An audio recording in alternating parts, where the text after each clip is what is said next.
ongoing project, and some of the masonry work would have been completed. There's only a small amount of work now required to complete that job, and I would really want to see that done in the shortest possible time. I don't know if there's anything that the officer, Mr. Austin, would want to say about that particular project, but it is something that's still on the books. It's not been abandoned, and as soon as the capacity is back up, we will be looking at commencing work on that particular job site.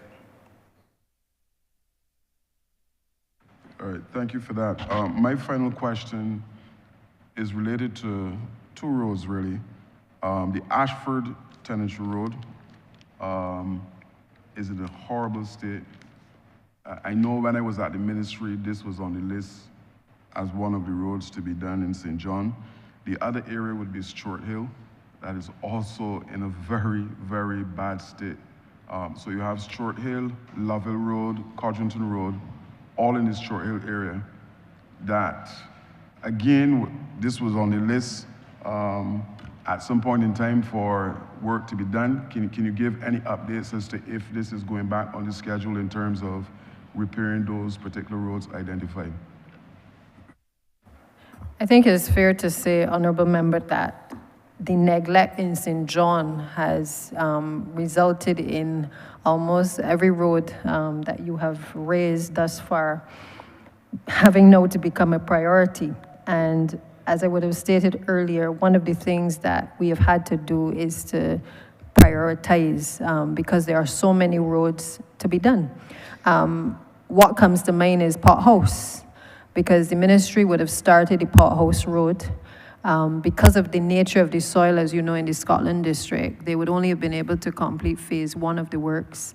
And what we have asked the Complant team to do is to basically do the designs and the necessary assessments to be able to get us in a position that we can actually complete phase 2 of those works. It is not work that can be done by the ministry's team. It is work that, obviously, because of the nature of the soils, is going to require a lot more geological testing and topographical surveys to be done in order to be able to have that road properly constructed. The other area that certainly came out of Paris Speaks that you would be aware of as well was Welch Village.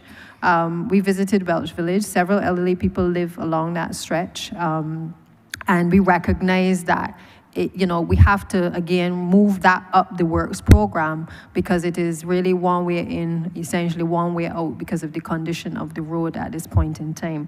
So Ashford certainly is also on our radar, as well as Stuart Hill. But I think you can appreciate that in terms of trying to prioritize these, in particular, 4 roads in St. John, it is not a strict mill and pave. It is not something that the paving unit can do. And what we have undertaken to do is to place them in the programs that first they can be assessed, then the designs can take place, and then we can actually put them on the schedule to be able to execute. I can assure you that whichever is the worst of the roads, or I should put it differently, whichever may be the more simpler of the roads, then that is what we try to kind of knock off quickly. The ones that are going to require more complex, detailed designs to be done, those are the ones that will obviously fall somewhere down the program. But to your point, you were a minister in the ministry as well some time ago, and I think you also would be aware that roads have come onto these lists and fallen off of the lists. And they come on and off for different reasons, because there are new priorities, because there's a shift in the direction of policy. But what we are trying at this point to do is to really just take all of the roads for St. John and all the parishes and reprioritize based on the urgency of them, and then separate them into the various programs for execution. Right. Thank you, Minister. I shiver to think what would happen if the depot at Bath, based on what is happening in another jurisdiction, had to identify what they did in the last week. Chair, I yield back. Thank you, Honourable Member. And I think that at this time I would pose my questions or make my comment, seeing that our constituencies are similar in a number of ways. I have had the opportunity to represent the constituency of St. Lucie after 42 years. 42 years of representation or non-representation or misrepresentation by the Democratic Labour Party's member. And the result of that has been, as we know, actually a story in itself, a story that you would not like to read. We have had, thanks to this administration, comprehensive mains replacement still going on because of the mains that were not looked at for a number of years. But I will reserve a lot of my other comment for the second reading speech. Honourable member, we have had some mains replacement throughout Crab Hill, from the junction with Archers Bay right across to Content. When I served in the ministry, I knew that once we had any kind of work done by any agency, then it would have been the responsibility of that agency to reinstate the roads. We have had extensive mains replacement, as I said, throughout Crab Hill, and I have received calls, I've received letters of residents complaining as to how the road has been left. The PSV vehicle drivers are complaining that because the road has not been reinstated, it is causing them shorts or to have to replace shorts, replace different parts of the vehicle. I want to know, Minister, if there is an arrangement between the ministry and the Barbados Water Authority with respect to reinstatement of roads that have to be dug to lay or to replace mains. Question 1. Thank you, Mr. Chairman. You are perfectly correct in terms of the issues of reinstatement in the St. Lucie area, which has arisen primarily as a result of the water mains replacement. As you are well aware, we have pipes in St. Lucie and in a number of the rural parishes that are over 100 years old. As a consequence, while Barbados Water Authority has been replacing those mains, and we are grateful for that, it has obviously left the roads in those parishes where the work has been done in a dire state of repair.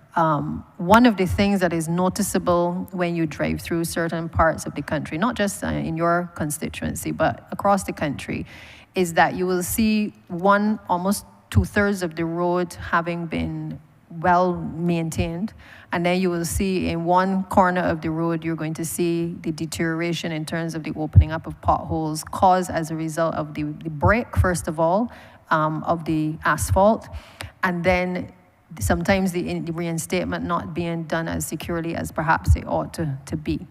To your question of whether we are in discussion, we are in discussion in relation to specific projects, yes. And we also have, recently, I shared this earlier, that we have received from the Barbados Water Authority a list of areas across the country, St. Lucie included, whereby they have asked us to take on the responsibility of doing the reinstatements in these locations. I would have mentioned before too that the concern would appear as though the contractors have been trying to charge the Barbados Water Authority significantly higher than what they would often charge the Ministry of Transport and Works, or what we would on our own accord believe would be the cost of doing the reinstatement. And therefore, I think it's reached that point where we recognize that we will have to deploy some resources to be able to support their efforts, but also to be able to guide the Barbados Water Authority as to the rate structure perhaps that needs to now be engaged so that we are not at cross purposes in terms of getting the reinstatements done. And so I believe St. Lucie is definitely on that list, and we will be working with them to deploy the necessary resources between the two entities to start that reinstatement of those roads. The truth is, though, that in many cases, the nature of the disruption that has been caused on the road may require us to actually do a full mill and pave of the road. And as you can appreciate, we can patch only so much, but the truth is we may either have to take out deeper sections of the road, or we may have to place that road in a particular program where the cost obviously will be a lot higher, and we will then have to prioritize it according to the other works that have to be done. So I hope that answers your question. There is consultation, but there is certainly room for improvement in the way that both entities operate in responding to reinstatements across the country. Thank you, Minister. I'm now going to move quickly to a situation at Gilks Road, at Higginson Road, and Foster's to Swampy Town Junction. All roads in dire need of rehabilitation. For whatever reason, over the period of time that this constituency, which I have the honor to represent, was represented by others, it was not necessary, or it did not appear important to ensure that these people in these communities benefited from government expenditure on roads. It seemed that all roads led to St. Philip. Madam, your honorable member,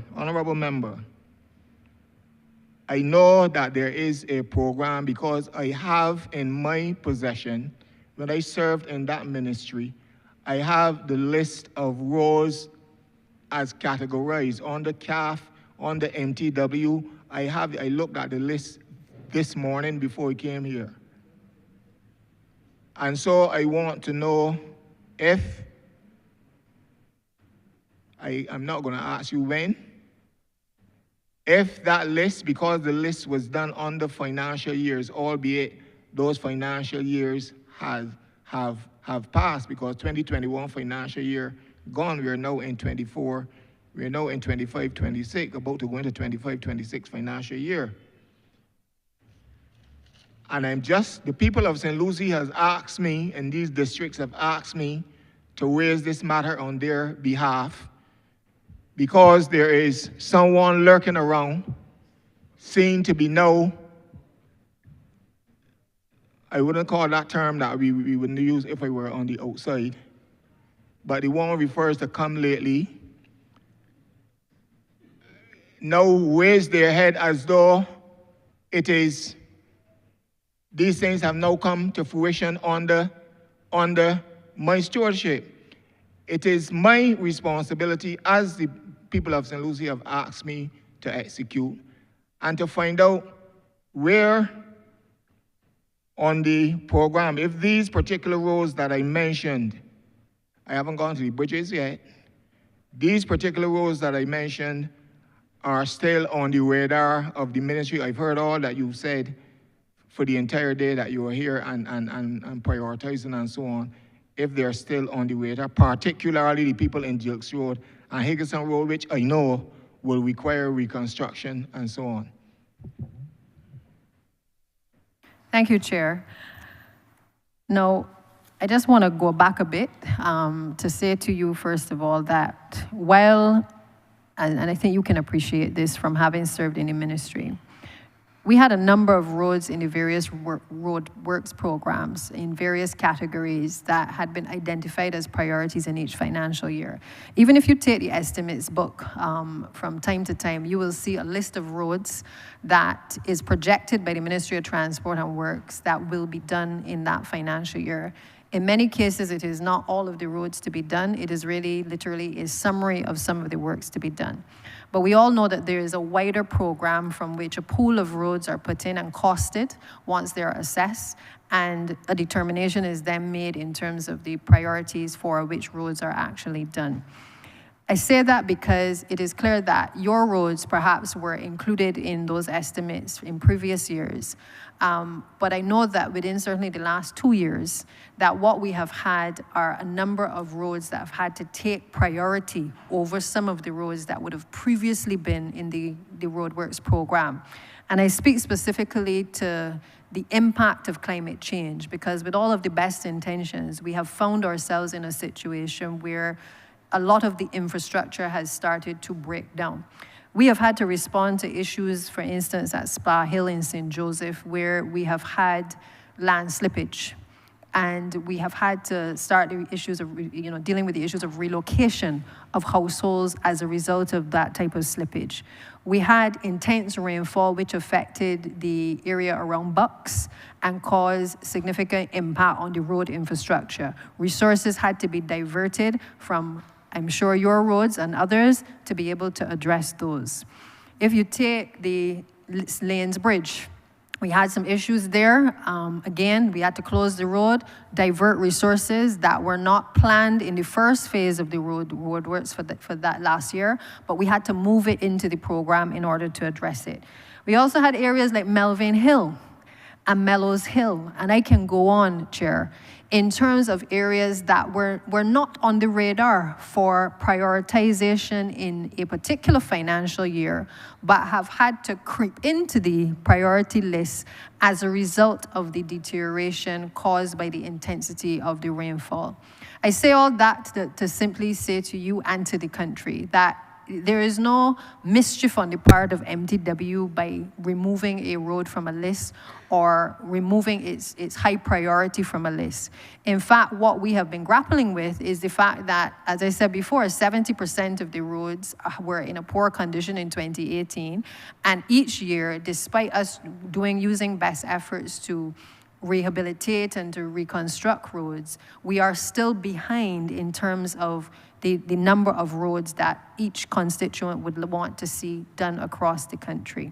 Now, we've had the two roads, Jilts Land and Higginson, assessed.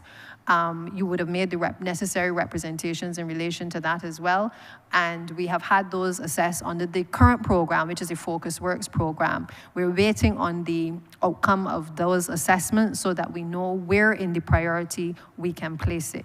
Now, if it is that these two roads can be done in this Focus Works program because there are no issues of whether it's slippage or the drainage, or there's no issues in terms of mains replacement or any challenges with the utilities, we're going to go ahead and we will do those works because we have the funds in this financial year to be able to do it.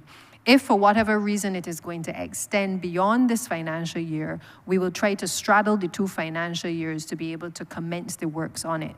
But what I can assure you and the residents of St. Lucie is that given the priorities that have been raised with us in terms of the long-standing complaints, we are paying attention to those complaints.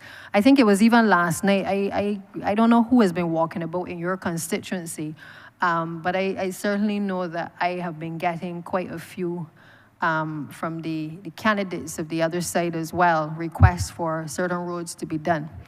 And again, we pay each of them the necessary attention that they merit, but they have to be assessed, as the roads have to be assessed before a determination can be made. But on those two roads, I assure you that we have those first two being assessed, and we will move to expedite the works on those as quickly as possible. Thank you, Honourable Minister. I want to move very quickly to bridges. Again, as a result of little or no work being done previously. Lambert's Road is a link road between St. Lucie and the honorable member's constituent, the honorable member for St. Peter. We share borders. Lambert's Road is on the border. There is a bridge which was extensively damaged during the last set of rainfall that we had. Pipes, mains presently exposed, and it is a road that we have tourists visiting and Barbadians leaving home, traversing to and from work, travel daily. And that, regrettably, I recall we had an incident in that very same area a few years ago.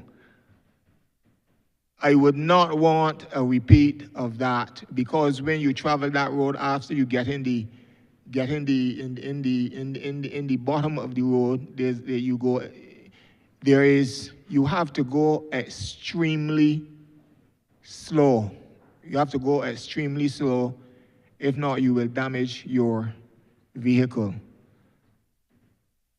I want to thank you for the work currently happening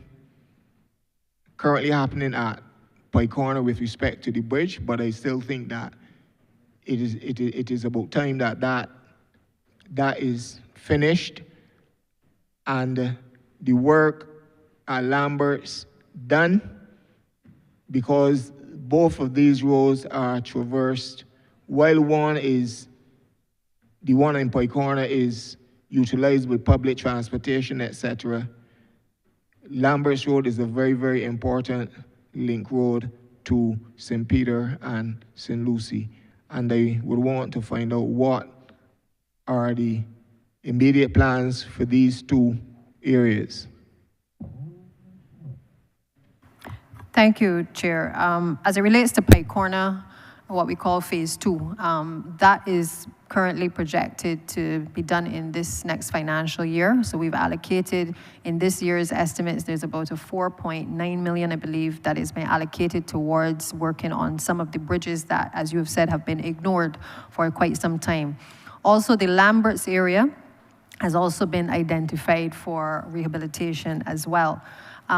One of the things that we've had to focus on was the assessment of our bridges, bringing up to date the 1985 Didier study that was done, I think it was back in 1985. As a consequence of not responding to some of the recommendations that were listed in that report, we have found ourselves as a country now having to deal with over 70 bridges in that report that were identified. Some of them are culverts, some are retaining structures, but they are important enough that if we do not fix them, we will end up cutting off communities and making, in some cases, the commute for residents very difficult or even longer. So what we have done in this financial year is, having assessed in this last financial year a number of those bridges, including the ones that you've mentioned, is that we have now allocated funds to be able to start the design work on those bridges. I would have mentioned Haymans in St. Peter being one of the bridges that will start in this financial year. We've actually completed the designs for that particular bridge. And we are working through the list of bridges to be able to either do the assessments or move to the tendering stage once the designs have actually been completed. But I think you can appreciate that bridges and retaining structures are complex by nature. And what may have been built by slaves many years ago, really nowadays there's new technology that has to be utilized, and before we can construct anything, we have to look at a number of factors in terms of the weight that is now being carried by some of these structures and the new technologies that are out there to be able to assist us in building out and repairing and rehabilitating a number of these structures. The assessments that have been done by the ministry has led us to the point where, instead of just assessing for the sake of assessing, it has given us what was recommended back in 1985, which is the opportunity to do preventative maintenance on a number of the bridge infrastructure and retaining structures. And I believe that this now puts us in a better position to access the necessary funding going forward, whether from local funding or whether it's going to be from other financing, loan financing, to be able to put a similar project in place as we have under the Scotland District Road Rehabilitation Project, where we can actually grapple now with the number of bridges that need to actually be repaired. But I will ask Mr. Richard Austin, who is responsible for not just the depots, but who has led the team in the ministry, to just speak a little bit about the work that his team has been doing in relation to bridges to date, so as to give a deeper, more technical perspective as to what some of the results have shown up. Thank you. Over the last year, Richard Austin, Deputy Chief Technical Officer in charge of roads and bridges at MTW.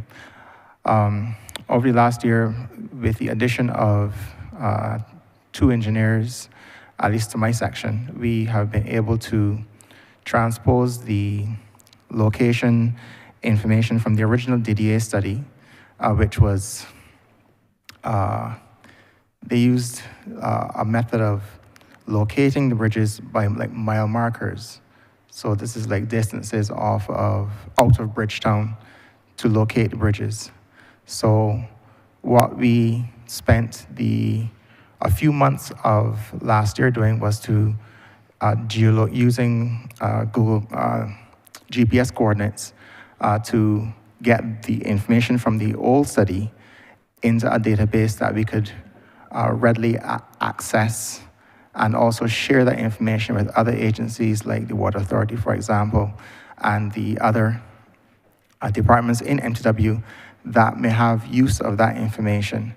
And out of that, we have started with to clear around the bridges between St. Thomas Parish Church and Mile and a Quarter, with a view of where need be, refurbishing the infrastructure and doing our inspections, refurbishing the infrastructure, especially the critical infrastructure of the utilities, who also share those crossings, to make sure that we are as resilient as possible going forward. So we've started that work, and we will continue our inspections and the rollout of maintenance programs for the bridges as well. So as our minister mentioned just now, there are 70 bridges thereabouts in that study, but there are a few more bridges that were not included that we're also locating as well, and have about 650 culverts on island, at least in that study. There are probably a few more as well.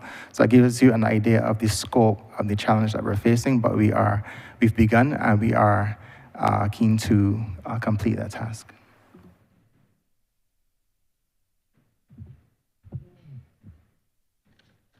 Thank you.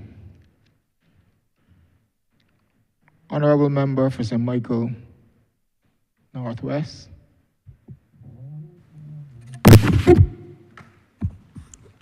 Thank you, Chair. Good afternoon to all, Minister, your team.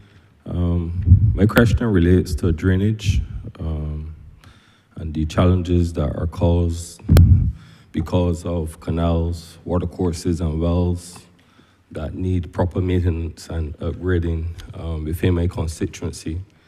Ma'am, I know that you are a product of Brandon's, and there's a canal that is situated in Hoarders Land, Brandon's, leading to Brandon's Beach.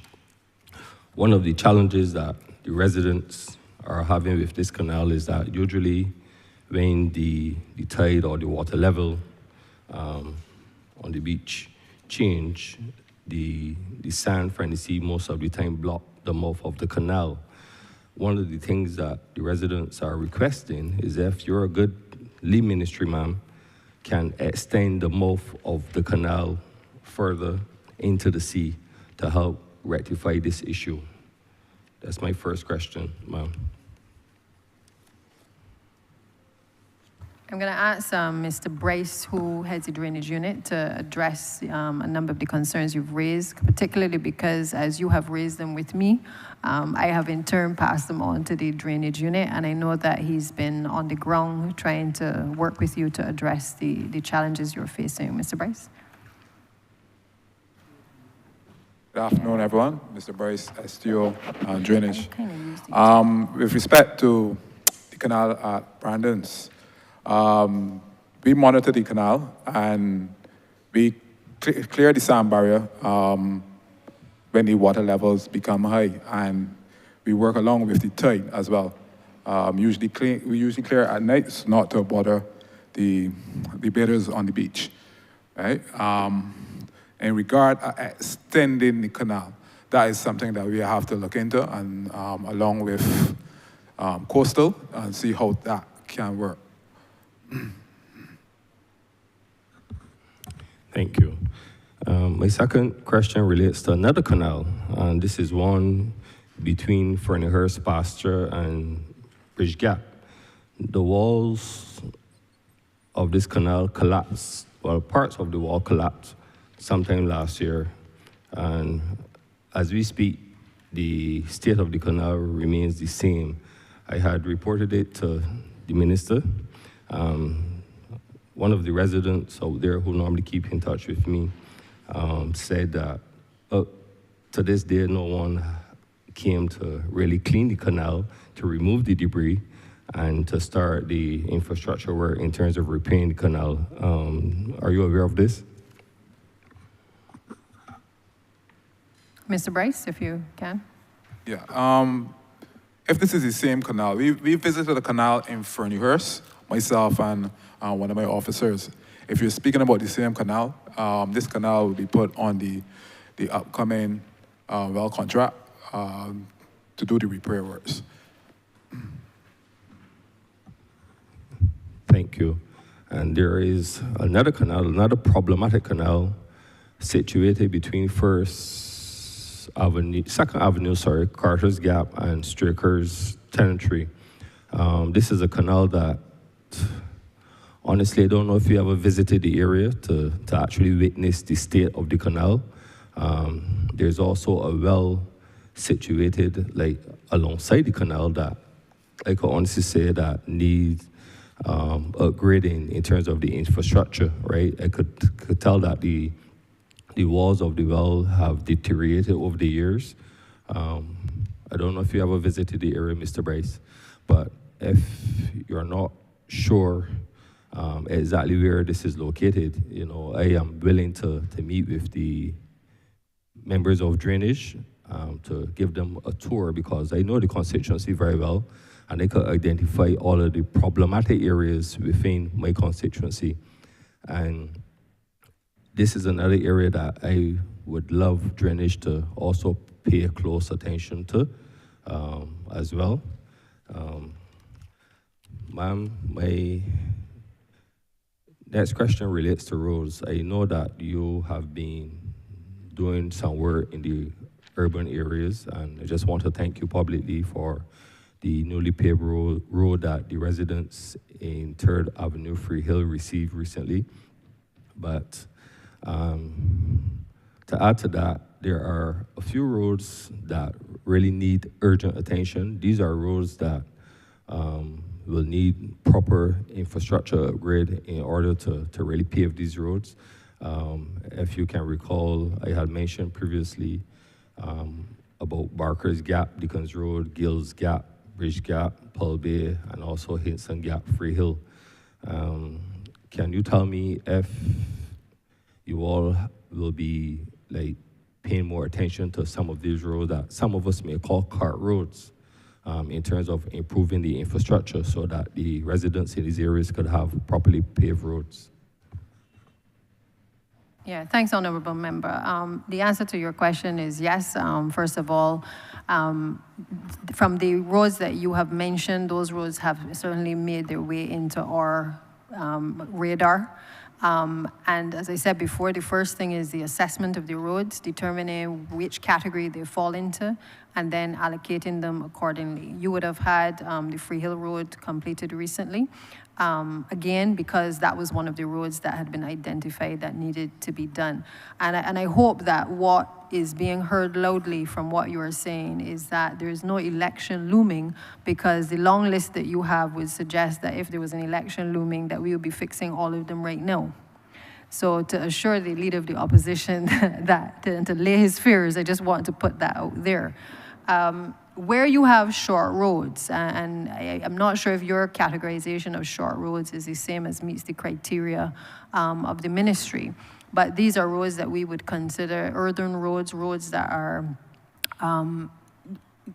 roads that lead to houses where the persons would have had the challenge sometimes of having to, when it floods and stuff like that, having to use 2 pairs of shoes to get out of their accommodation. And we have a program in the ministry, and certainly going forward in this financial year, which will see an acceleration of works for those types of unpaved roads across the country, whereby the ministry's officers through the depots will be working on being able to improve those roads. And we will also work alongside with local contractors who have the similar equipment to MTW to be able to award the contracts for them to be able to support the efforts of the ministry. And I want to make the point that this is a direction, there's no mystery, this is a direction that the ministry is going, where instead of us coming here year after year complaining that equipment has broken down or that somebody didn't get a road done, where we have the resources, what we are working on is being able to allow MTW to stick to the core, to do the core well, but to make sure that we provide the oversight and the direction for other players who have the skill set to do it, to be able to help us to do some of the same cart roads in constituencies across the country. But that is the model we've used in highway beautification. It is the model we're using in road building. It is the model that I hope that we can employ across the entire ministry, where we maintain core, but we augment the services and the delivery of services from the ministry with entrepreneurs and other contractors who are able to support and to maintain the standards that MTW needs to set for itself. Thank you.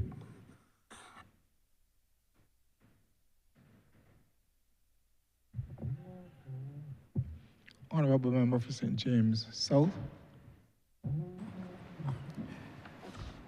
Thank you so much, Chair. And let me extend my thanks to the Ministry of Transport and Works. I know you have a huge and at times thankless job, and you have to hear all 30 of us calling and asking about various things that deeply affect our constituents. So let me thank you for Prior Park, and I'm happy to hear that I will get some mill and pave on some of my roads, and I'm looking forward to that hugely. Now, St. James South is a constituency that is very middle class and very entrepreneurial. And the issue of transport is a significant matter for them. Of the 11,000 constituents, I have 4,000 who are over the age of 60. A number of them were accustomed driving, but no, they don't drive anymore. But they need to get transport to be able to do their shopping, and they're older now. And therefore, carrying heavy bags for long distances is a challenge. So the good people of West Terrace Gardens have asked about bus transport coming in a more consistent fashion down through NCF along the main corridor of West Terrace, because many of those residents are now older and are not able to drive. So we would like to know about transport within St. James South. West Terrace is not the only place that has the challenge, but in particular, they have been suffering as they have grown older. Okay, thank you, Minister, and I thank you for the praises. But I know that you have also indicated a long list of roads that still remain outstanding, so we are working through them. I'm going to ask both Ms. Holder and Ruth Holder, Director of Transport Authority, and also Transport Board to perhaps just address you on any of the challenges. I think you heard me say earlier, we are expecting 30 buses coming by May. An additional 31 are also to be purchased by this administration as well before the end of the year. And it is our intention to continue to increase the fleet of buses for public transportation by the government, while at the same time working with TAP operators and other public service vehicles to augment that system as well. So specific to your concerns in the constituency, I'll ask both of them to just speak to that. Good afternoon again. Minister, you mentioned the area of Wanstead, and I know that in, excuse me?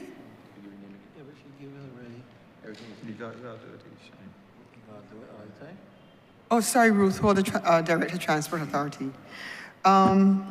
Minister, Chairman to Minister, I know that you spoke of Wanstead in terms of the concerns you have with residents, but I know you have quite a few PSVs that actually come through Wanstead. Is there a specific time frame that you are having an issue with? Because if that is the case, it is one that we certainly can take a look at and see how best we can address. Okay, part of their issue is they prefer Transport Board because they're a little nervous with ZRs. So, and I'm sure you can appreciate that. Their nervous system can no longer take that exhilarating ride. Excitement.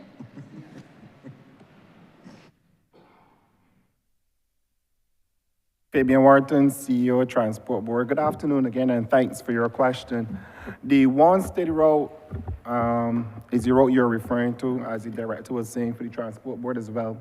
We normally send, from my memory, one in the afternoon and one late at night for the late night services. What has happened over the years is that route was, especially based on demographics you described, as well as the amount of private operators operating along that corridor. Or when we did have services there, they were like, no one traveling on them. So I do appreciate the change in the age of the persons in the community and how that will impact then their need to get public transport. So I've taken very close note of what you said in terms of the change in demographics in your area, and therefore that is something that we're going to have to take a look at, for sure. Thank you. I would want to recommend perhaps we could do a survey of some kind where we gather the information so that if you send a bus 2, maybe 3 times a day, not every hour on the hour, but at specific times that they know for sure on these days at this time, they can plan their banking, their doctor, their pharmacy, and so on. Around that would really be very helpful to them. It's the consistency and knowing when to expect that I think is important to them. Now, they're also very entrepreneurial, and very frequently I get questions and requests in particular for things like ZM permits, ZRs, taxi, hired cars, and so on. And I know that for some time we had a situation in Barbados where there was over-issuance of these licenses that started to make certain routes unprofitable and so on.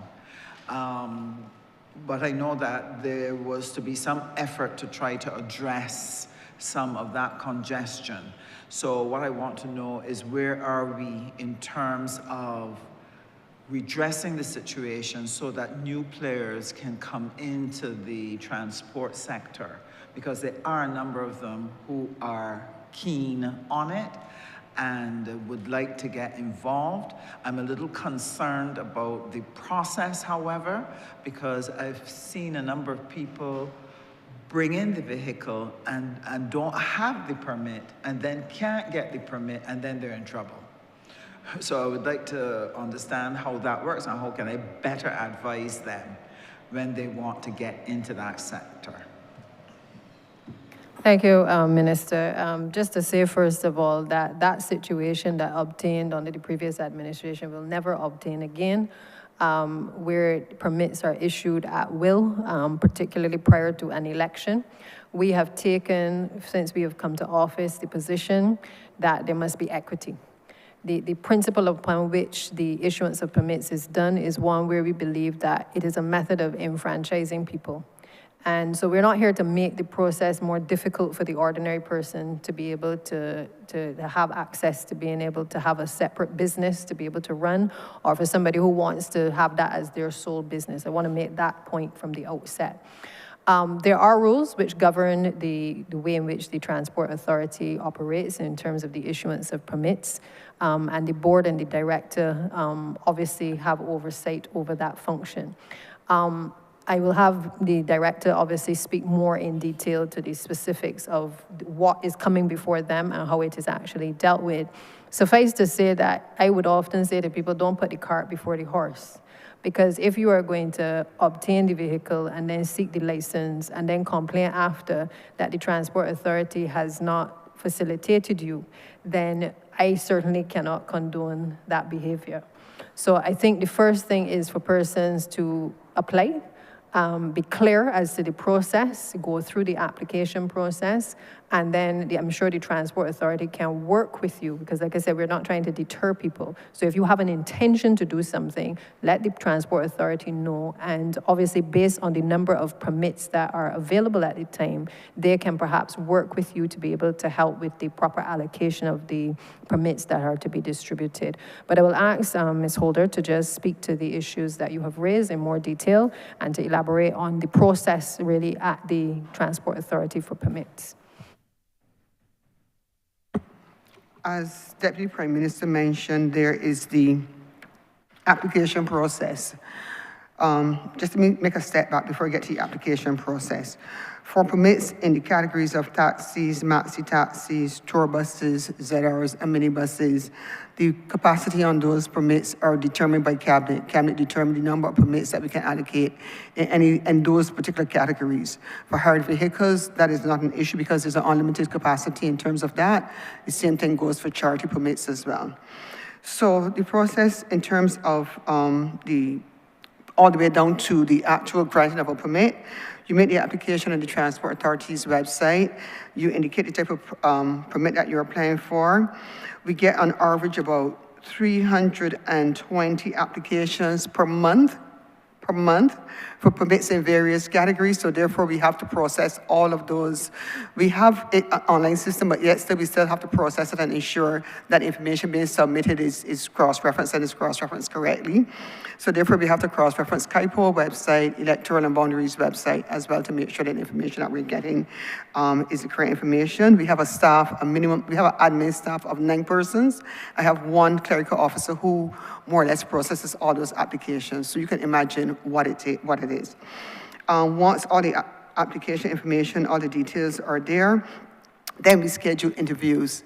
Each applicant in those categories I mentioned before, which is a taxi, et cetera, all those applicants must be interviewed. The only way we know who to grant a permit to is if we go through some sort of process of determining whether or not they fit the criteria and shortlisting. That is done by the board. The board meets twice a week, every Tuesday and Thursday afternoons from 2 until 4:30 to try to see how many applications we can go through during that period. Once the application is approved by the board, by that committee, then we actually have to go to the board for ratification. So that is the process that we go through, but it is a task. Right now, where I think I'm almost sure that in terms of taxis, I think I have like 530 something applicants, and for ZM, I have another 400 and some odd applicants. The BTs, recently we got an increase in terms of the number, because up to August last year, we did not have any BT permits available at all. We got cabinet approval, so now we do have an increase in terms of those BT permits, so now we can start interviewing for those again. But to be honest with you, thanks. The task in itself is one that is extremely time consuming and challenging for us in terms of the staffing capacity that we have and the process that we have. But as I said, we only know who to grant a permit to if we interview people. My colleague just reminded me also that we usually have some Saturday sessions, some marathon Saturday sessions for interviews, where we interview once that every month, we're interviewed for the entire day in order to bring down the backlog of it. But it's a task. Thank you. Thank you very much. I could well appreciate that as a challenge. We probably have to look at what we need to do to suggest some other areas in which people can participate in the economic activity of the country. My last question on transport pertains not just to St. James South, but probably has implications for the country. And I know some time ago we had started talking about assessing the flows of how people use public transport and to move away from a system where people have to go to town and then go back out in order to get to different parts of the country. And that there was some discussion around different hub and spoke areas to allow somebody to go from, say, Oistins and get to Speightstown without having to go through Bridgetown or go from Oistins to St. John. How far along are we on that? And when can we hope to feel the full impact of that for the benefit of the citizens?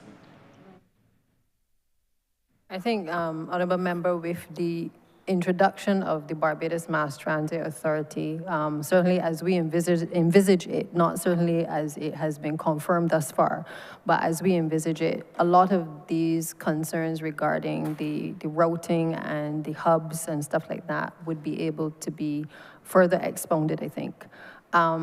But those discussions are ongoing. I think the focus right now is being able to finalize the details relating to what the Barbados Mass Transit Authority would look like, and then to commence our discussions with the unions, as I said earlier. So that is already on the cards. What we did in the interim, though, is that we engaged the services of a transport planner, in a sense, to help with those conversations regarding traffic flow. What do we need in order to be able to capture data that would help to inform decision making? What technologies do we need to employ in order to improve public transportation? So things as simple as being able to know when a vehicle is coming. You know, these are all apps that clearly in the rest of the internet, the world globally, are things that the traveling public is accustomed to.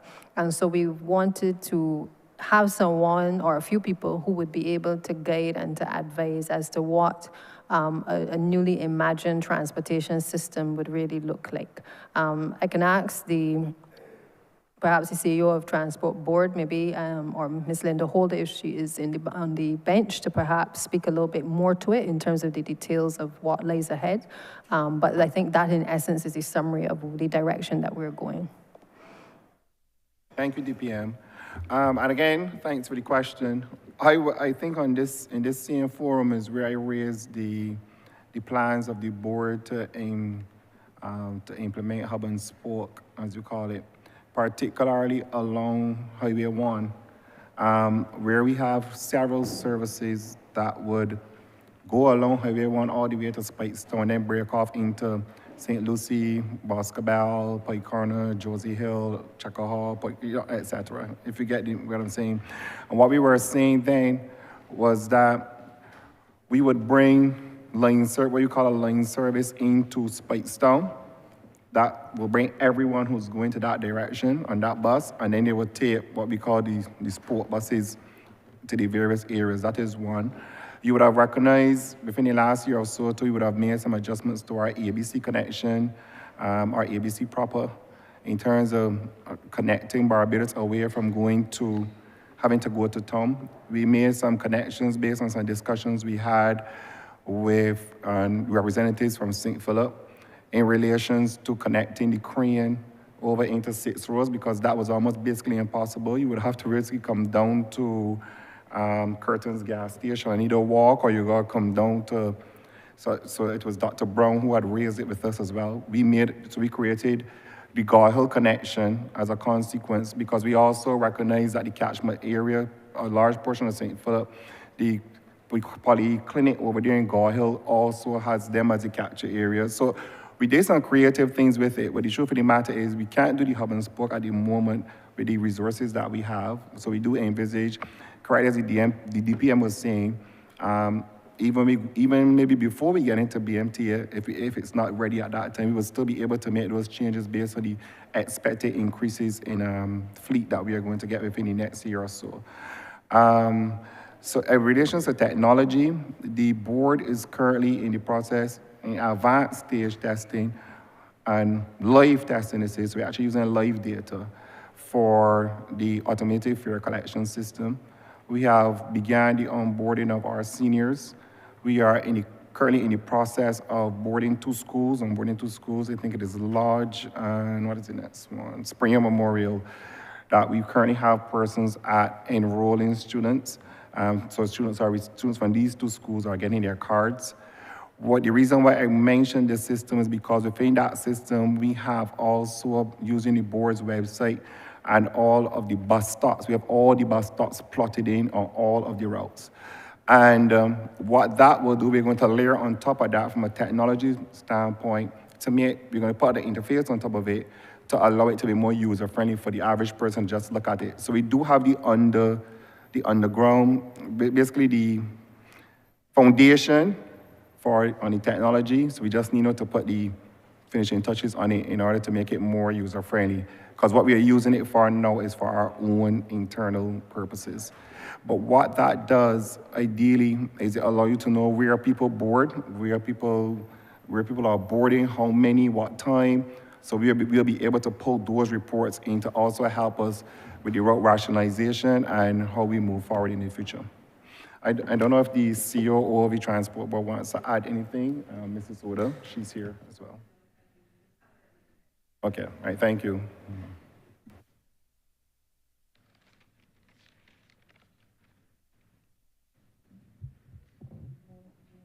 Honourable Member for St. Thomas. Thank you very much, Mr. Chair. Good afternoon to everyone. Blessed good afternoon to everyone. Thank you, Mr. Chair. I would wish to bring to the table tremendous challenges that we have in the parish of St. Thomas and not just the constituency. And like the Honourable Member for St. James South, St. Philip South, I think it is, and St. George South, we have constituents, close to 12,000 persons, while some others have 7,800 and so. And therefore, you will understand the population that we have to service. I have tremendous difficulties over the years, but it has become worse within recent times.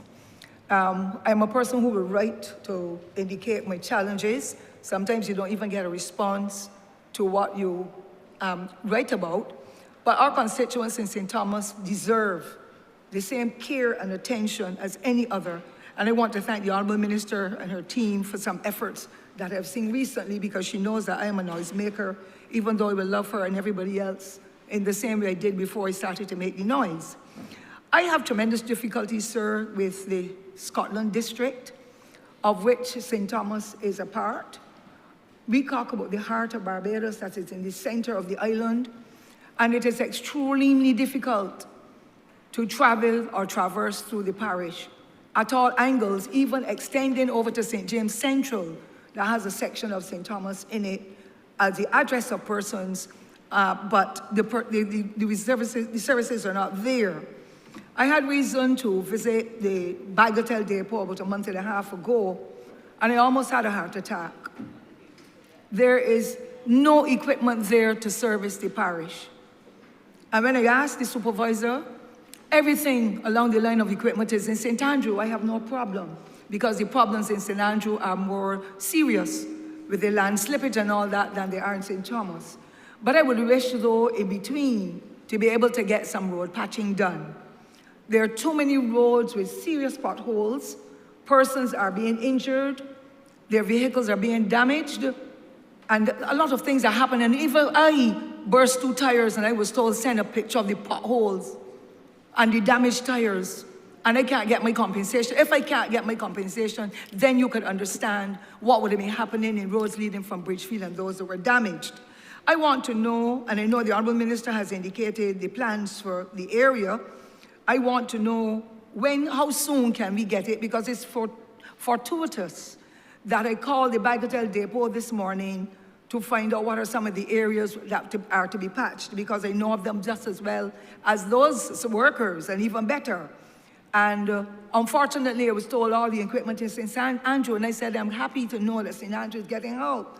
But when you destroy the heart of Barbados, you call it a tourism environment. People are coming, there's poor signage, I mean, just about everything has gone wrong. I would like to know, sir, exactly what are the plans for St. Thomas in a more comprehensive way through the distinguished members who are here, and I want to thank them for coming and enlightening us, because I will have messages that I can give back to the residents, because they get cursed every day that I don't do nothing no more. Thank you, Honourable Member, for your question. I'm just going to respond to the first part of your question as it relates to pothole patching and some of the challenges that we've been facing, certainly in the Scotland district, where, as you are well aware, almost my entire constituency is located. I think I said it earlier that we've been having in NTW some challenges with equipment, and what we were doing recently was that we were trying new approaches to dealing with some of the pothole issues that we are seeing right across the Scotland district, in St. Joseph, in St. Thomas, in St. Lucie, and even in parts of St. Peter. And what the officer down there has been doing, I think is perhaps a novel way of approaching the issue, is that we've been pooling resources. Something we've talked about for many years in NTW, where we pool resources, we bring in resources and manpower and equipment from various depots, and we assign those resources to a particular district per day. So each district may have 2 days or 3 days. Whereas all of, maybe not all, but the men who would normally do the patching because for whatever reason the truck is not working or another piece of equipment is not working and those persons would otherwise have to be deployed, those persons will be pulled and taken into one district. So maybe St. Joseph today, St. Thomas tomorrow, St. Lucie on Wednesday or Thursday, but that's how it's done sometimes. So on one occasion, while visiting the depot, you may hear or you may realize that all of the equipment may be in one district, but that district is working because that's district's day. But rest assured that your district will also get a day. Also, we're personnel from St. Lucie, from St. Joseph, from St. Andrew, and from Prospect and parts of St. James will also be deployed into your district to assist with the patching. And we've seen it right across the board where we have, we can't just, in the past, we would have used maybe a flatbed truck, a few men on the truck shovels, and they did the patching in the district. But we realize now that that would not suffice, and we've been bringing in greater loads of hot mix. We've been using a bobcat, we've been using a roller, so in many cases you have a full team, a bobcat, a roller, everybody working together to ensure that we can patch as many holes as possible in districts to address the problem. Also, you will see, and I want to make this point, because we speak about the dichotomy of road patching in the ministry, where we have a mixture of the old way of doing things and the new way of doing things, or the better way of doing things, where we know that we still have persons who patch the traditional way that NTW have been patching holes for many years. We know it still exists. But more and more, you're seeing it on our major highways. Highway 5 is a good example. You're seeing it on Highway 1B in St. Lucie as well. You're seeing it on Highway 2A in St. James and parts of St. Michael. But you're seeing evidence of a new approach by NTW to patching potholes. You've asked for it, where the holes are squared, they're cleaned out, they're prepared, and they're patched. Using a method as opposed to just throwing in the material and rolling it, or having carriers roll it, or having the shovel to compact it. You're not seeing that as much as you've seen it in the past, because we are moving away from that approach to a more standardized, modern approach that really addresses the issues that we're having with our roads, because the problems that we're having with roads in Barbados now I call it a conspiracy of things that are happening. You're seeing the Minister of Reference climate change where you have heavier rainfall, intense rainfall, maybe in short bursts, but it's intense. But you're also having a situation where you're saying increased vehicular loading on our roads where you have much heavier trucks, much heavier buses, much heavier cars, and much heavier vehicles on the whole on our roads. And some of the roads, especially the ones in the rural parts of Barbados, are not designed for that type of vehicular load and not designed for that volume of traffic. And they're deteriorating at a rapid rate. And then this is compounded by the fact that many of our roads in the Scotland district and rural parts of Barbados those roads are built on mud. They're not like in the urban parts where we have bedrock just about 2 feet down or so. You go down to parts of Scotland district, you could dig for 20, 30, 40, 50 feet and you'll see no rock. You'll be lucky if you find some hard dirt, but you're not gonna find any rock. So those roads, and we refer to that as the sub-base of the road, which is the subgrade, sorry, which is the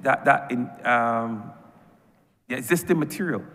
And if that is not strong, no matter what we put on there, it's not gonna bear the weight of the vehicular load that we are seeing these days. And these roads were built in many cases 50 years ago, 40 years ago, and they weren't built, as I said, they weren't designed for that. 40, 50 years ago, we had a few donkey carts, maybe 1 or 2 lorries in those rural spaces, but now we're seeing the big electric buses, which I'm sure the CEO can tell you weigh maybe as much as 13 tons, and probably more when they're fully laden, and big sand trucks and so on and so forth. So potholes now they're coming in 1 and 2 little potholes. We're seeing large amounts of potholes, especially with the rain falling the way it's falling. So we have to take a more a collective approach. We have to go at it collaboratively, and it involves 2, 3, maybe 4 depots in some cases working together.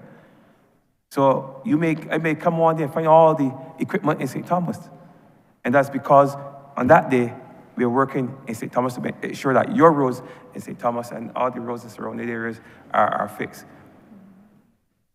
Yeah, just giving that inside information so you have a sense of what may possibly be the case. Yeah, and I thank you for that, Parasek. I'll let Minister MP come back in shortly. But I think you have the benefit, member for St. Andrew, of having the similar terrain as the honourable member who's raised the question. And because of his experience in the ministry with the terrain, it has also helped to inform new approaches within the ministry as to how we address these problems. I would have stated earlier that we've spent a lot of time doing preparatory work on the more difficult roads, which allows us now to be able to drill down and to deal with the reorganization of our depots. And I think that's what really the honourable member is getting at, that we accept in the ministry without fear of any contradiction that we have some challenges at our depots. But what we are not prepared to do is to do nothing. I think it was the Honourable Attorney General who said in his opening of the debate on the Attorney General's office that the MTW was at one point an employer of last resort.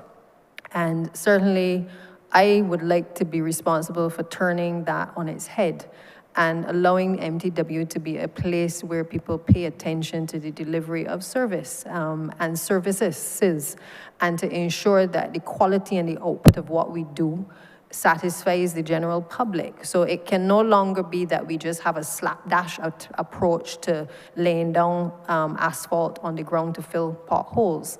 It can no longer be that we get reports of what the depots have done a month after they have done it without being able to clearly understand and appreciate where is the forward planning that has to be done in all of these districts. What I'm trying to say to you, honourable member, and to this chamber is that it is not business as usual at MTW. And if one thing that will come out of these estimates is that we can now spend a bit more time reorganizing the depots so that they are a lot more responsive to the concerns that are being raised by the public. The other thing is that your concern about vehicles and equipment not being available. Now, 2 things happen. One is either that the vehicles and the equipment is actually not available, or the second thing is that people don't want to work sometimes and will tell you that the equipment is not working, okay? That's straight talk. What we have determined is that we got to change the structure of the Ministry of Transport and Works and throw the onus where it needs to be. because we've not been able to hold people to account over the years, both administrations, in the way that we would want to hold them to account. And what we have determined back in 2023 when we had a MOU with the UCAL was that we wanted to move to a leaseback arrangement where we would hand over, by way of a lease, the equipment under MTW. We have about $16 million in equipment under our portfolio. We want to be able to put them in a position where they can repair and return those pieces of equipment to us in a timely manner, so that the days of being able to say to this country and to constituents that the equipment break down and we don't know when it's going to be fixed can come to an end. Not that there will never be a situation where that arises, but simply that people will not be able to use the tired excuses that the equipment is not working and there's no way to verify whether it is or it isn't. We also have the issue of equipment being in the workshops for long periods of time or being with external contractors for long periods of time. Because again, the oversight that is necessary to make sure that we stay on top of these pieces of equipment is simply not there. So it is that type of reorganization that is going to bring relief, Honourable Member, I believe, to your constituency. We are at the point now with UCAL where the negotiations have taken place over the last few months. We've involved all of the various stakeholders to be able to review the rates, to look at what is fair and reasonable for both sides, to look at the reorganization that UCAL will have to make, to look at what MTW will have to do in terms of its operations that currently exist in terms of the repairs to equipment. And we have sent that paper with recommendations to the Ministry of Finance. That is where it is at right now. Hopefully, before the end of these estimates, I am anticipating that we will get a response and we will know how we are proceeding going forward for 2025-26. But the concerns are noted in relation to the organization of the depots, and I hope that that answers your question in relation to the way forward. You also raised the issue about the claim for compensation. And just to say to you, Honourable Member, I saw your name on a list of persons who had claims for, I'm not sure if you're dropping a pothole or what, but I suspect that you have made a claim through the system that is provided by the ministry to claim compensation through the normal channels. What I can say to you is that, and I share this with the general public in terms of the steps that are required. Obviously, you have to make the claim, state where the incident happened, where the pothole was. If you can take a picture, a location pin, and send it to the ministry, then the response from the legal counsel usually is to verify that information and then go through the normal channels to be able to make the payment in terms of compensation once it can be verified. Now, there's no question that we have potholes on several roads. So I think more the concern now is the speed maybe at which the ministry is able to respond to the claims for compensation. But there is a process. We've not run from the process. The process exists. How we have tried to deal with it is to get the roads done. If we get the roads done, it reduces the claims that come in for compensation from the general public. And that is why you are seeing the acceleration of works on the ground, because it makes no sense paying these large sums of monies out to people and having Barbadians frustrated as a result of their vehicles being damaged on the road. The last thing you raised was the issue of signage, and I just want to touch on that quickly, because signage is not just a problem for St. Thomas.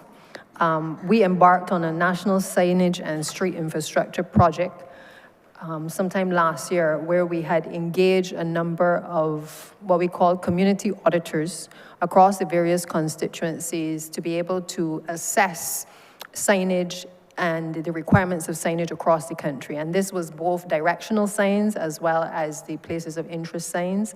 And the audit also took into account what was required to be done in relation to our fingertip signs as well. That audit came back And we were then in a position to put together a tender document for persons to be able to apply to the ministry with a view to being engaged as contractors to start the process of replacing a lot of the signage, broken infrastructure across the entire country. I'm pleased to say that that tendering process has been completed. The awards have been made to 3 contractors, 3 signage contractors, and those works will start in the next financial year.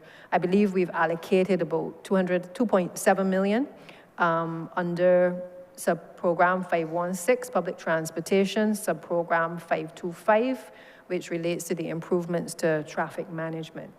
But we felt that this was necessary because, again, at every Parish Speaks, we would constantly hear the refrain from the public that the signage was broken, and particularly in the rural parishes.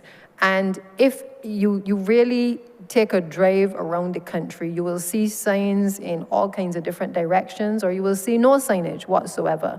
And so this project in this upcoming financial year will begin to address the challenges that we've been facing across the country. The first stage is intended to hit the major highways and then to work through into the communities, while at the same time allowing the ministry's signage department to also deal with the fingertip signs as well across the various communities. And the hope is also that we can extend that to the renaming of a number of the housing units, the various certain places of interest to ensure that we are properly signposted. So those are the plans for 2025. Honourable Member, I think I have answered all 3 of your questions. Thank you.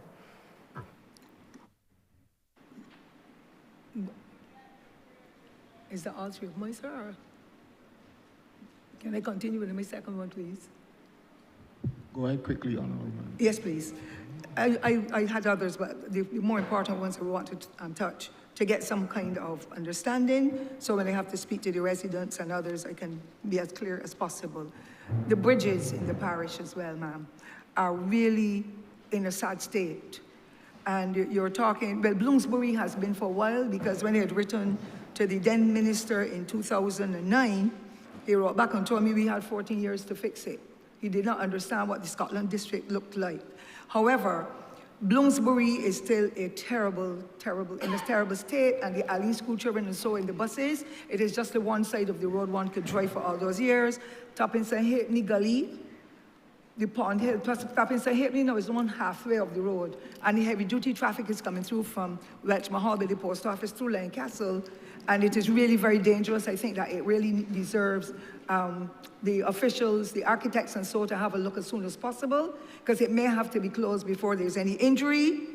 We have Vaucluse with some bridges there that are bad, Shop Hill as well, Carrington's Village, which is the village where I live, and that bridge is on a, only thing is holding it up is a pear tree that belonged on the property that my mother owned. And of course, Endeavour, that collapsed before, and the ministry at that time went to look to see how they can link, because if there's an accident in Lancaster, those folks cannot get out to go down through the new road that would have been built to get over to Vaucluse. So there are some challenges in case those bridges collapse, going all the way over to Erie Court. It really is a bad state, and I'm not blaming the government or anybody. I'm just saying, over the years, plantation owners just made sure that they covered every gutter, every drain, and everything to accommodate the mechanization in the late 1970s, 1980s. And as a result, all of that water is now on the road. So we're not blaming the Ministry of Public Works and so, but it is just that over time, the water has been ripping up everything. And it is sad that when the persons come to do the potholes, they just take the back of the shovel and hit it and move on. And that too will open up, and it is money all the time. So I want to thank you all for listening and to be able to let the public understand. I cannot build a road, but I can make a case for them for the short time I'm here. But I wish for us to be able to work together more synergistically to be able to address some of the issues that are being raised, because it is an extremely difficult situation to be able to live in the area and see it and hear it, and people knock on your door, but you can't give any answers in the way you would like. I want to thank you, Mr. Chair. Mr. Chair, if I can just respond to, just for clarity as well, a number of the bridges mentioned by the honourable member some of them are retaining structures, some are actual bridges. I think the Bajan parlance is that we refer to everything as a bridge, but that's not the case from the technical team. The interesting thing about it is that while we have provisioned the 4.9 to be able to repair a number of the bridges and to start that process of actually doing the reconstruction of many of them, we also have provision in these estimates for another 17 bridges that we would have started the assessments on a few months ago. And we are at the stage now where in this financial year, the intention is to get through professional services to engage experts who would be able to do the assessments for us to be able to, again, determine the level of priority that needs to be given to each of them. I think, put simply, the challenge has been that we have not been proactively assessing and being able to come back to honourable members or to the country to be able to say, this bridge is high priority, this bridge is low priority, this is medium priority, or that these are the things that we can do in the interim to be able to rehabilitate. So I think for this financial year coming, we will be able to put ourselves in a position, even if we are not able to get everything done, to at least have the assessments which tell the story of the amount of money that it is going to take in terms of civil works to be able to start the reconstruction of a number of these bridges.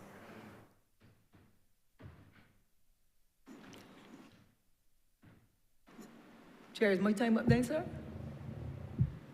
I only wanted to make a final comment if you will allow me. Thank you. I was just checking to see. Okay, because I only make did sure two that thus far, you've, and this one is short. Honourable Leader of the Opposition. Thank you, Your Honour. And while the Honourable Member for St. Thomas goes silent, her words still resonate with me, and I quote, the Honourable Member for St. Thomas in her opening said, just about everything has gone wrong.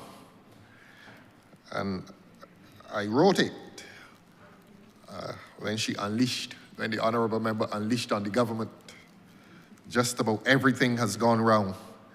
And I want to transpose those words to St. Lucie, because what is happening in St. Lucie is not fair to the people of St. Lucie.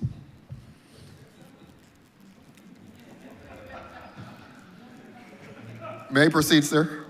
If you may proceed, I rather think not. After 42 years, you're going to tell me about St. Lucie? Honourable Member, that is not a front, though. Or you? You are allowed me to. Well, your microphone has been muted. I don't know if the Honourable Member for St. Thomas has something to do with that, but.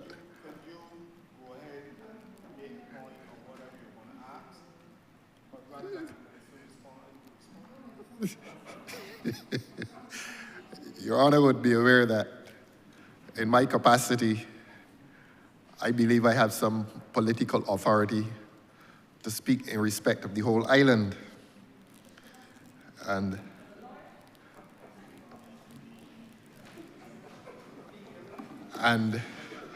I repeat how reassured I felt when, it may be her swan song, but the Honourable Member for St. Thomas said, just about everything has gone wrong. She's not going to deny that, nor you, sir. And in that regard, I would like to say to the Honourable Minister that some weeks ago, we wrote a letter to the Barbados Water Authority in respect of the distribution of contaminated water to the people of St. Lucie. Now, when the Honourable Minister spoke earlier this morning, she was heard to say to the Parliament that she has no expertise on these technical matters, and she reminded all of us, the Honourable Member reminded all of us that she's a lawyer. And I don't know if the honorable member saw that letter that went to the Barbados Water Authority, but in that letter, we were asserting a fundamental breach of the contract between Barbados Water Authority and the subscribers to the Barbados Water Authority who are receiving contaminated water. I'm not hearing your microphone, sir. Honorable Leader of the Opposition, we are discussing transport and works, not water. Yes. In case you missed the allocation, it is not in this ministry. Water is not in this ministry. Yes, but I'm dealing with works.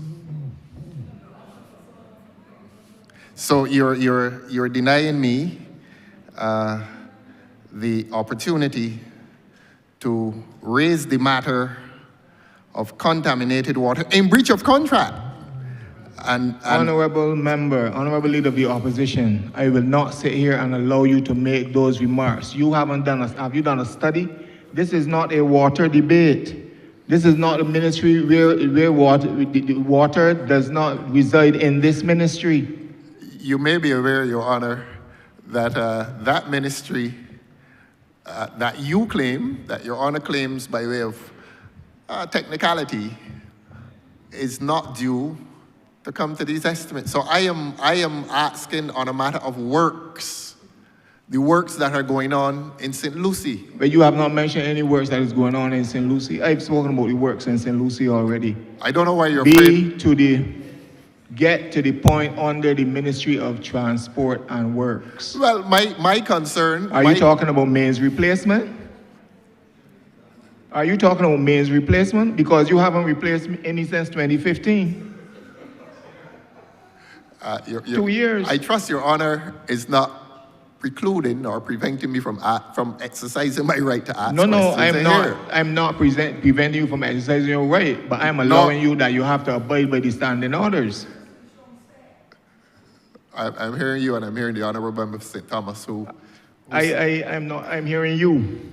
Yes. I'm listening to you. And I'm saying to you, sir, I am appealing to you in your good office that if you plead the technicality that the question of contaminated water is technically not under this ministry, I'm saying to you that this is a matter of works. This ministry is called the Ministry of Transport and Works, and water, until very recently, if we want to plead technicalities, was under the ministry. So let us continue the technicality. I'm not dealing with technicality, I'm dealing with facts. Oh, you're not? Well, let me say to you, Honorable Chair, that there was a time when the matter of water fell under the Ministry of Transport and Works. And my question is related to that period when water was under the Ministry of Transport and Works. So please allow my question then. Honourable Member, on a point of order, please allow. On a point of order, Mr. Chairman. Your Honourable Member knows that the most basic rule of the debate is that it has to be relevant. Whatever might have been in that ministry, it could have been energy, it could have been the hospital. It is irrelevant to this discussion. He should either ask his question or move on. Your Honor, I don't know if the intervention or it's a point of order. Well, Your Honor, let me respond. I am asserting here today. Honourable Member, I respond to the point of order.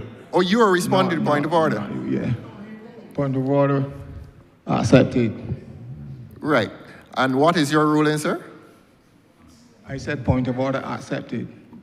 So am I permitted to go on to ask about... You go on. I haven't finished, sir. You can go on with the relevant question, but not out of order.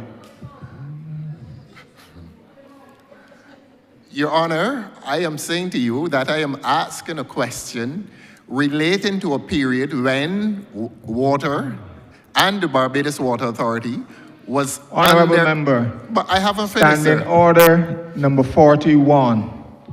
The Speaker or the Chairman in Committee of the whole House, after having called the attention of the House of the Committee to the conduct of a member who persists in irrelevance or tedious repetition either of his own arguments or of arguments used by other members in debate may direct him to discontinue his speech and resume his seat. Well, I haven't left my seat. I give you one more opportunity to raise a relevant question. So you have rules.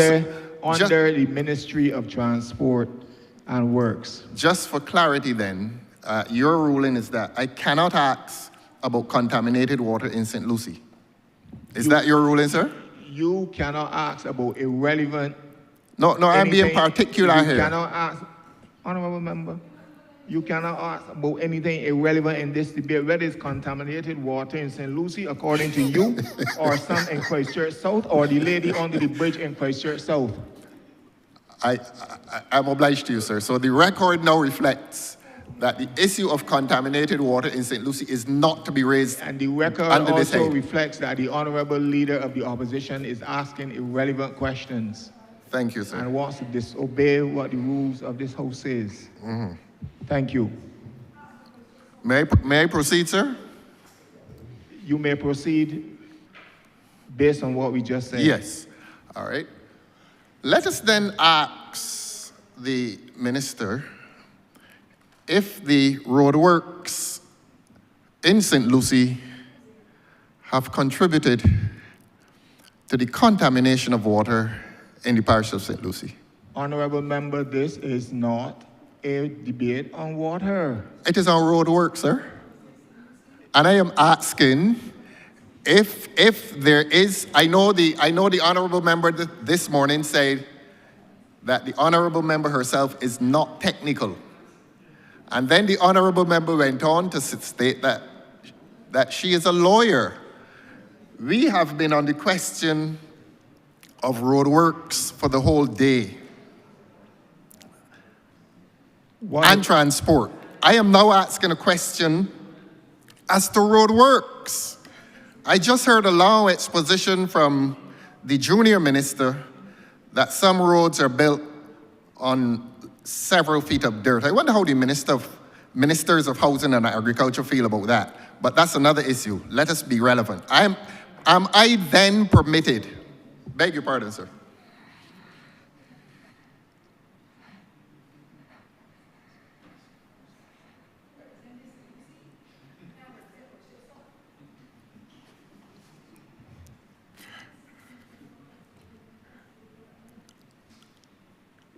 Repeat your question. Thank you very much, sir. I don't know why there's so much disquiet in here. I don't know why, sir. I am very calm and gentle. Why is there this disquiet? Can't simple questions be asked in here? Leader of the Opposition, ask your question. Thank you very much, sir. On the issue of road works, Minister, my question is, has the ministry discovered any evidence that the road works have been contributing to the contaminated water in Barbados?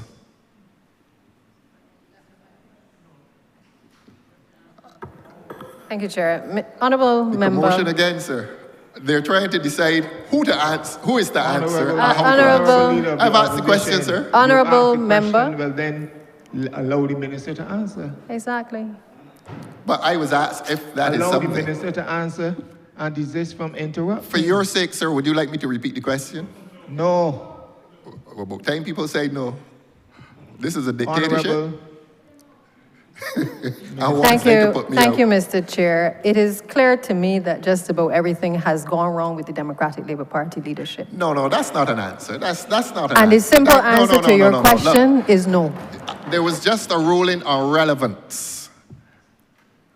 Please let the ruling on relevance apply to this non-answer. I am asking a question that I'm entitled to ask. No, it has not been given. With all due respect, sir. The answer has been given. I heard an answer about the leadership of the Democratic Labour Party. What does that have to do with the Ministry of Transport and Works? I have exercised my right to ask a question as to roadworks in this country. And whether roadworks are responsible for the contamination of water in this country. I am entitled to ask that because the people in St. Lucie are receiving brown water and they're being forced to pay for it. And that is a fundamental breach of contract. That is law, and it is good law. And the people of St. Lucie are entitled to an answer. Honorable Leader of the Opposition, the honorable member answered. She said no. She said no. I did not hear no. I heard something about the leadership of the Democratic Labour Party. She said no. Well, I will follow. Because I will ask a follow-up question. You may have disquiet with the Democratic Labour Party. No, no, that is not relevant to here. We are discussing things pertaining to the estimates of Barbados. And my question pertains to the estimates. And she answered. And I have a follow-up then, sir. Go ahead. Thank you. If the works, now I've received an answer that the road works are not contributing to the contamination of water in this country. Honorable member, if it is not the road works, is this government in possession of any information as to what is causing that contamination, if not the road works? How many people am I questioning, sir? I am hearing about 6 voices. Mr. Chairman, if I can be allowed to respond, it will not answer if questions. the honourable member I have sat here for the whole can allow me to respond. Honourable Leader of the Opposition, we are not going to go through this again. Go through what again, sir? I have right to ask questions? I have said to you, but why is my question from so troubling? The standing orders of this House, I have ruled on it. Please allow the honourable member to answer. I thank you so much, sir. So you're ordering the member to answer. Thank you. Go ahead, honourable.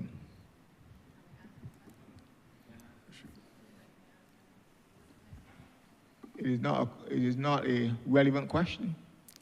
I beg your pardon, sir?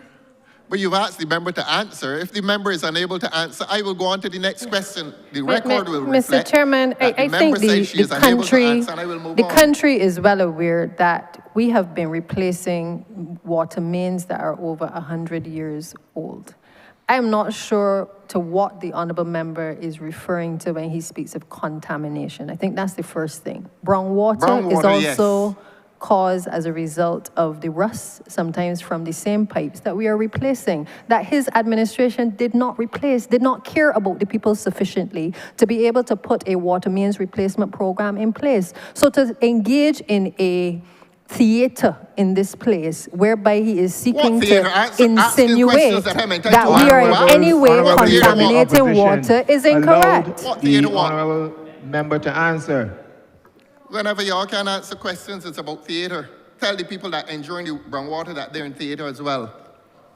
We are not insensitive to anybody experiencing brown water, but your questions must be relevant to the debate. Wash white clothes with Honourable Leader of the Opposition. Are you talking about theater? Read the rules of the House. You must allow the chairman to be heard in silence. Read the rules in this place. Theater what? You're to answer the questions. What theater what? Answer the questions. Honourable Leader of the Opposition, ask your final question. Simply have difficulty with a question and it becomes theater. The people in Barbados that are suffering are doing it in theatrical posture. You don't want to answer questions, say you don't want to answer it. May I proceed, sir? I have said that long time ago. Thank you very much. Now, honourable member, you have stated in answer, and you said we have been replacing water mains that were not replaced before. Please, honourable member of St. Thomas, just let me ask the question. Just let me ask the question. You talk about theater and you interrupt me every time I ask a question. This commotion of interruption. May I proceed, sir? Thank you very much. Honorable member, you've told the chamber and you've told the country the cause of the contamination, that it is contained in mains that were not replaced. I am saying that that water that is resulting from unreplaced or old mains is not usable by many persons. And therefore, it becomes our position that if that water pumped to those persons is not available for use, then that has resulted in a fundamental breach of the contract between the consumer and the Barbados Water Authority. And I know you are not functioning as a lawyer and that you're functioning as a minister, but an official letter was sent to the government asking this government that claims to be very caring and compassionate to exercise forgiveness in relation to a contract that has been fundamentally breached. If you care to answer, will the government be disposed to forgiveness of bills in relation to water that is brown and or contaminated?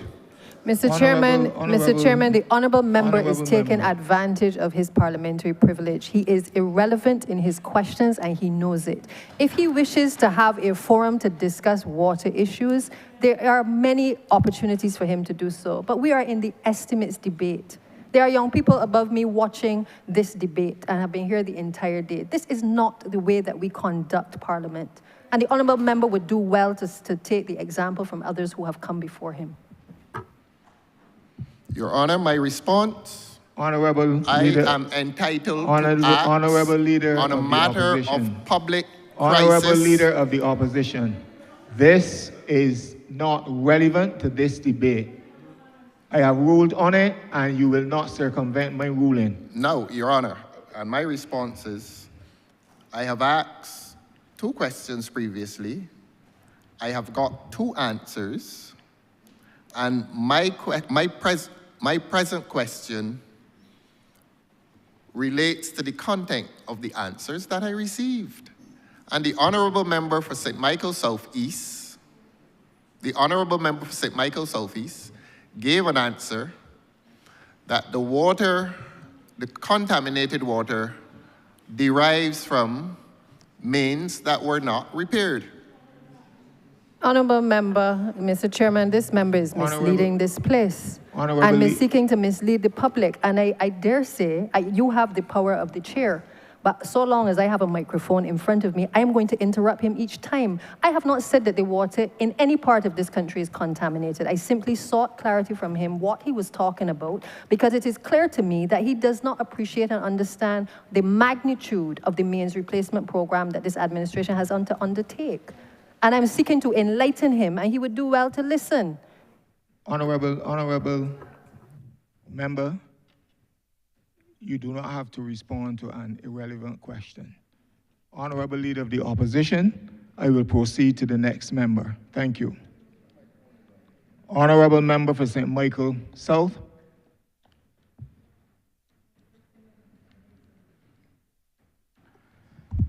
Thank you, Chair. First of all, let me commend the Minister and her team for the excellent work that they're doing going forward, and as well as the work they would have done going forward based on what I see in the estimates. My question was in relation to Head 516. I was looking predominantly at the matter pertaining to traffic lights and street lights and so on. And when I came to office, Mr. Chair, one of the things that concerned me most was that my constituency, but other parts of Barbados as well, was particularly dark. And I've written quite a few letters in relation to lights in St. Michael South. And I'm only using St. Michael South as the example, but I suspect persons all over Barbados would be interested in knowing how they are able to get lighting on relatively dark streets. For me, this would be Chelsea Road. This is also Dighton as well. So what is the procedure? Because I have heard that we do every other light, but there's some streets that have lights on every pole. Then there's some streets that have lights on one pole, miss 2 poles. So is there a rhythm? And if so, what is that rhythm? What is the determining factor? And it's not only lights. I suspect the same happens with mirrors at the corners of streets. How do people get those mirrors? They're little nuisances in constituencies and communities that people would probably like information on how to remedy. So lights, humps, mirrors. And the number of times that I would have written MTW, unlike the member for St. Thomas, I get a response though. I get acknowledged. I get acknowledged, but oftentimes, you know, the work doesn't follow the acknowledgement. So through you, Chair, I'm just wondering what is the procedure, particularly for lights, because I fear that men do not appreciate how women feel in darkness and the fears that are associated with it. And I'm just wondering if we could have a procedure on lights and also, I mean, in relation to that, mirrors and humps and these things that constituents continuously ask for. That would be one. Thank you, Honourable Member. A very relevant question, and I'm happy that you relate it to the gender issues, because a lot of people do not relate well to the fact that women in particular are impacted by poor street lighting across the country. You will note from the estimates that we would have allocated, well, there is a $2.5 million provision in the estimates, which is down from the usual $6 million that we would have received previously. And we would have highlighted through the Permanent Secretary to the Ministry of Finance that that is clearly an error, because we do need to continue to improve street lighting across the country. And I'm hoping that there will be a move-in of resources to us before the end of these estimates are concluded. We receive requests from members of parliament, from the depots, from you know, the ministry's website. Persons respond to that website and indicate that they would like infrastructure being placed in various locations across the country. That information, certainly if it comes directly to me, I share that information with the relevant departments within the ministry. I will send it to the Chief Technical Officer, copy it to the Permanent Secretary, and they will send it on to the other departments for those issues to be addressed. We have a utilities coordinator who compiles all of the requests, and that individual will then meet with the Barbados Light and Power and work through with them the requests that have been made and to determine which of those streetlights they have been able to do and which ones have obviously not been done in a particular month. So we get those reports as to what has and has not been done. Obviously, I believe that why some members may complain or constituents may complain that they haven't gotten the lighting done is perhaps more of a capacity issue on the part of the relevant agency, because we do keep up to date with the list, but we find that the attention that perhaps needs to be paid to knocking off those requests is not certainly where we would want it to be. The issue of mirrors as well, a similar process obtains. You can write to the Chief Technical Officer outlining the location, an assessment will be done, and then a determination made in the financial year as to where those mirrors are allocated. In relation to, I think you mentioned speed humps as well. Yeah, now this is a difficult one because oftentimes, every time that we do a road, we are asked for street humps, especially if it's not a major highway. The public has a way of asking us for these to be installed. And I think you could understand the challenge if we had to install speed humps at every single road that we have constructed. And so the ministry, the technical team would determine based on a number of factors, obviously with their children in a particular area, and from a safety perspective, whether or not they are in a position to do the humps. But this is one of the issues that we're hoping to address in this financial year in relation to the depots, because technically the depots are responsible for this area.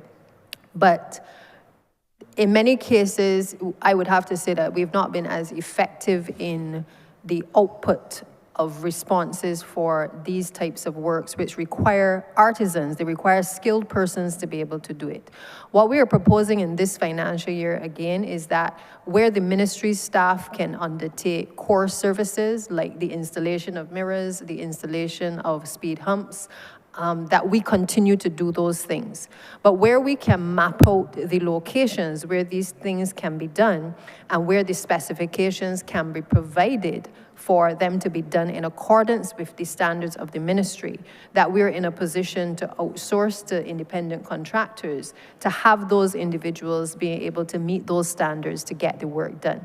Because it makes no sense us taking all these requests for speed humps or the installation of mirrors, and we're not in a position to get back to persons or to meet the requirements. In many cases, we have the mirrors, but the manpower is where we often fall down. So the approach going forward is to basically identify our core, what are the things that the team within the ministry can do on each of the areas that are of concern to the public, and where we can provide the scope to the contractors, we invite persons to be able to carry out those works going forward. And so that is the model that we are using in relation to those three issues.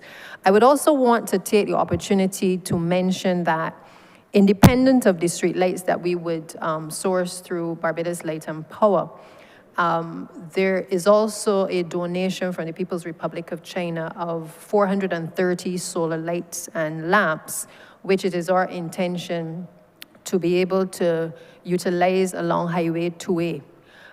We've had a number of complaints over the last few parish speaks. Every time we go into the parish of St. James, for persons complaining about the lighting, the poor lighting in that area. And in discussions with the Chinese ambassador, that was the former ambassador, and the team from China, we were able initially to secure 180, and that was only solar lamps. And then we indicated to them that I think the best way to be able to execute this project was to provide us with the actual poles, so that we didn't have to put the investment into being able to have to now purchase it. I'm pleased to say that the first 180 have already arrived on island.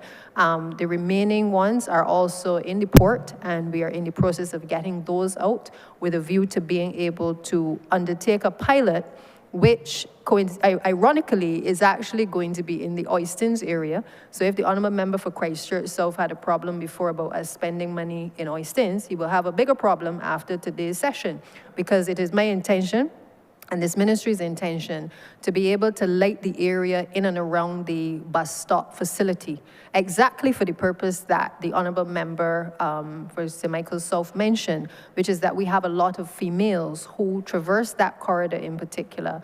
And we really want to use that location. And I think most of you know this location is close to the ocean. It is an adjunct to the actual area that we spent money to renovate recently. And I think it's a natural area that people, after leaving the Oistins area, would traverse to be able to catch a bus or get a van to be able to go to various areas. So we've determined that we will use that area as the pilot to test the strength of the lights, to make sure that they are adequate for the purpose for which we have intended, which is for Highway 2A. But it will also give us an opportunity, if they work well, to be able to raise with the Minister of Finance an opportunity to either be able to have additional lights that can be installed on poles within communities, whether with the assistance of Light and Power or whether we have to purchase the poles ourselves. But this is a project that in this financial year, you will see not only the improvements to the Oistins area, but you will also see improvements in terms of Highway 2A as a result of the investment and certainly the donation that is being made to us from the People's Republic of China. Thank you, Minister. Thank you, Chair. And yes, I did notice the decline from 6 million to 2.5 million. I thought it must have been an error because it goes back up in the following estimates. The numbers, thanks for the explanation. So my second question tied to the first in relation to lights and, in a way, accessibility.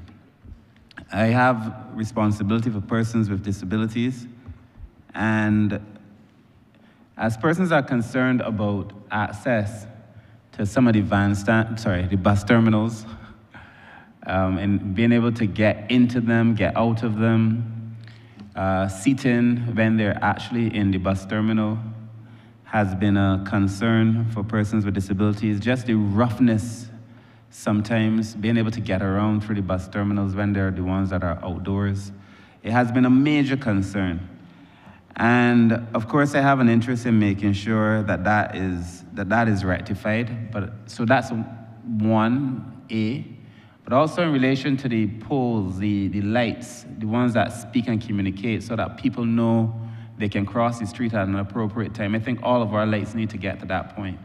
And then the signs, where the pedestrian crossings are, many of them are faded and need to be repainted so that people can see them. And in other developed countries, oftentimes they have lights so persons know that there's a crosswalk ahead and so on. So that persons with disabilities, older persons, or just the general public can have some comfort, one, when they're in the bus terminal. Because I was told that, for example, the one in town, the one we recently renamed after Granville Williams, that persons with disabilities sometimes had to go all around to be able to access that particular one. That's a major one. So I just want to know what the plans are specifically in relation to those things, and general signage on the roads, like the crosswalks, the poles that may speak to persons with disabilities and so on. Thanks, Chair.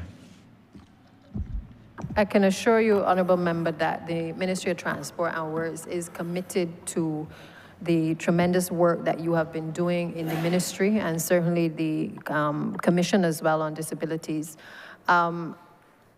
Prior to this year, we would have worked with the ministry to be able to provide parking spaces, for instance. So we've started the engagement, and we would have done, I think, 4 parking spaces in the Bridgetown area. We also would have installed and procured the pedestrian signals and the stop lights for persons who were hearing impaired. Those, I think, were placed at the junction of Chelston Park in Pine Road and also Culloden Road and near the National Disabilities Unit on Cullimer Rock. We would have at the ministry also put in a ramp for persons doing business at the Barbados Revenue Authority, as well as within the plastic card section. So I can say to you that we are sensitive to the issues that you have raised as it relates to the terminals. I'm not sure if you've had the specific discussion with the Transport Board directly, but I would urge that if you have not done so as yet, that those discussions take place urgently so that we can work that into our upgrades and improvements for the various terminals in this financial year. So I think that the commitment is certainly there. I'm also told that the intention is to introduce what we call crosswalk beacons as well, which again would further facilitate persons with disabilities. And we would be guided in a lot of cases by the data from the National Disabilities Unit and your ministry in terms of prioritizing the areas and perhaps even the demand in certain areas over others where we should direct the resources available to this ministry as well. Yes. Just a follow-up, Chair. Thank you, Minister. It's just that these conversations are not new, so I wouldn't want the impression to be given that the transport personnel they're unaware. So I was just wondering what the specific plans are, because it has been raised. Okay, and I'm just wondering if perhaps you're the person responsible for those bus terminals could tell us when we could look forward to some relief for persons with disabilities. Okay, I'll ask Mr. Fabian Wharton perhaps to address the issue of the terminals. Thank you, DPM. The issue as it relates to persons having accessibility in our terminals, and you're quite right, is one that was raised before. Quite recently, the management team of the Transport Board, being aware, we actually know who the persons are that use the buses, and you are correct that it is easier for them to board by coming through the entrance around where you described. What we are currently looking at is how to redesign Gate 1 and 2 and to allow that area to be more accessible. That is what we are currently discussing and getting plans to see how we can get that effected. What has happened is that the persons we are aware of, and the two is from St. Philip, that use the bus on a regular basis, for sure. So we want to stop him from having to come around and then sometimes find himself passing by the traffic or where we need that assistance. So to be honest with you, because of his travels, has given rise to us quite recently looking at it and asking ourselves how we can do that. And so far what we are at is that gates 1 and 2 seems to be the easiest part because you have the ramp there when you come in. It's a concrete slab when you're coming in, so then you can just make that quick turn instead of the persons having to traverse right down through the terminal. So that is the stopgap phase. But then more holistically, we're gonna have to get people in from your side with the expertise or wherever we get that expertise from to look at the total terminal then in terms of how we treat to that accessibility. Thank you, Chair, and thank you, Minister, to you and your entire team for recent works that we would have seen in St. Michael South as well. So thank you very much.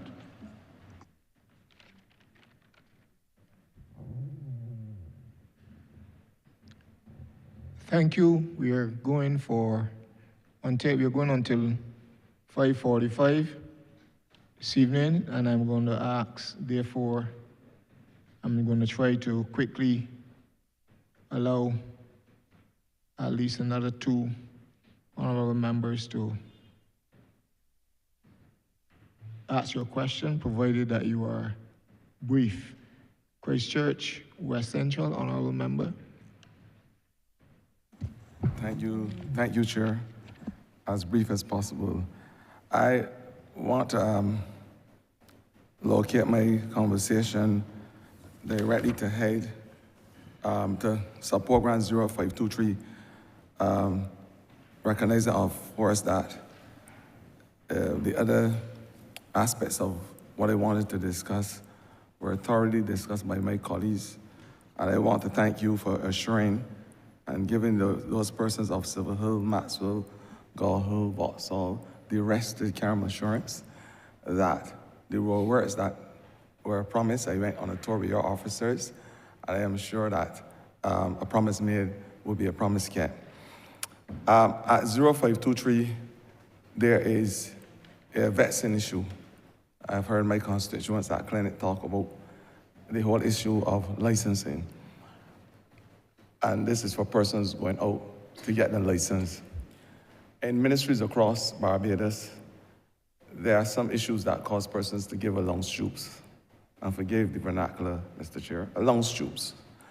And one of these issues in this ministry is the whole license and driving instruction and the testing and those types of things. I want to ask, because it seems to be an onerous exercise sometimes to get, first of all, a date to do your driving test. And secondly, even after you are given a date, you have often heard persons complain about the length of time they have to sit down in the car sometimes to wait to get an officer, a testing officer, to come and do say tests. I want to ask if, of course, knowing that this is an issue, what is this ministry's response? Because I have seen also in this sub-program that additional monies were put there, not only on personal emoluments, but for professional services. So I would want to assume that this money was put so that we can have more contracted testing officers. And I don't know what else are the plans, but this is obviously a vexing issue for a lot of people in Barbados. And I would like you to give us the fix on this issue. Thank you, Honourable Member. Yes, the estimates reflect that it is our intention to engage the services of about 3 more testing officers. We have had a number of challenges in terms of persons off sick or the positions not being filled. And in many cases, we've had to bring back persons who have retired to be able to augment the existing staff that are presently there until we are able to have those positions filled for which those requests have been made. It is our intention to continue to contract the services of individuals to be able to help to ease the stress and the strain on not just the officers, but also the public at the Barbados Licensing Authority. We've also been moving in the direction of trying to modernize the Barbados Licensing Authority, whereby technology would drive a number of the services available to the general public. Across government, we've been trying to stop people from having to come to offices, but rather to engage in doing a number of the services online. Almost every person, young person, old person, has access in one way or the other to a device or a computer whereby they can access services and pay for services online. And we've been trying to encourage more and more persons to be able to move in that direction. There's a system that is being developed, which is an online system, which will be known as the Driver's License Management System, where persons will be able to register and to pay for their regulation tests. To be able to get a driver's license, they can pay online to purchase those services. They can also apply for appointments for the driver's license. It would also facilitate them getting the card and the appointment to get the card. And there would also be a reminder system that will be onboarded to allow for persons to renew their driver's license card so that you get a prompt after when you are ready to renew the driver's license that time is about to expire and that you can go online and pay for these services. We expect that there will still be the opportunity for some people, especially elderly persons who are not as familiar sometimes with the technology, to be able to still utilize the walk-ins, but we try our best to discourage that as much as possible. And we are looking to have that rolled out by the end of March.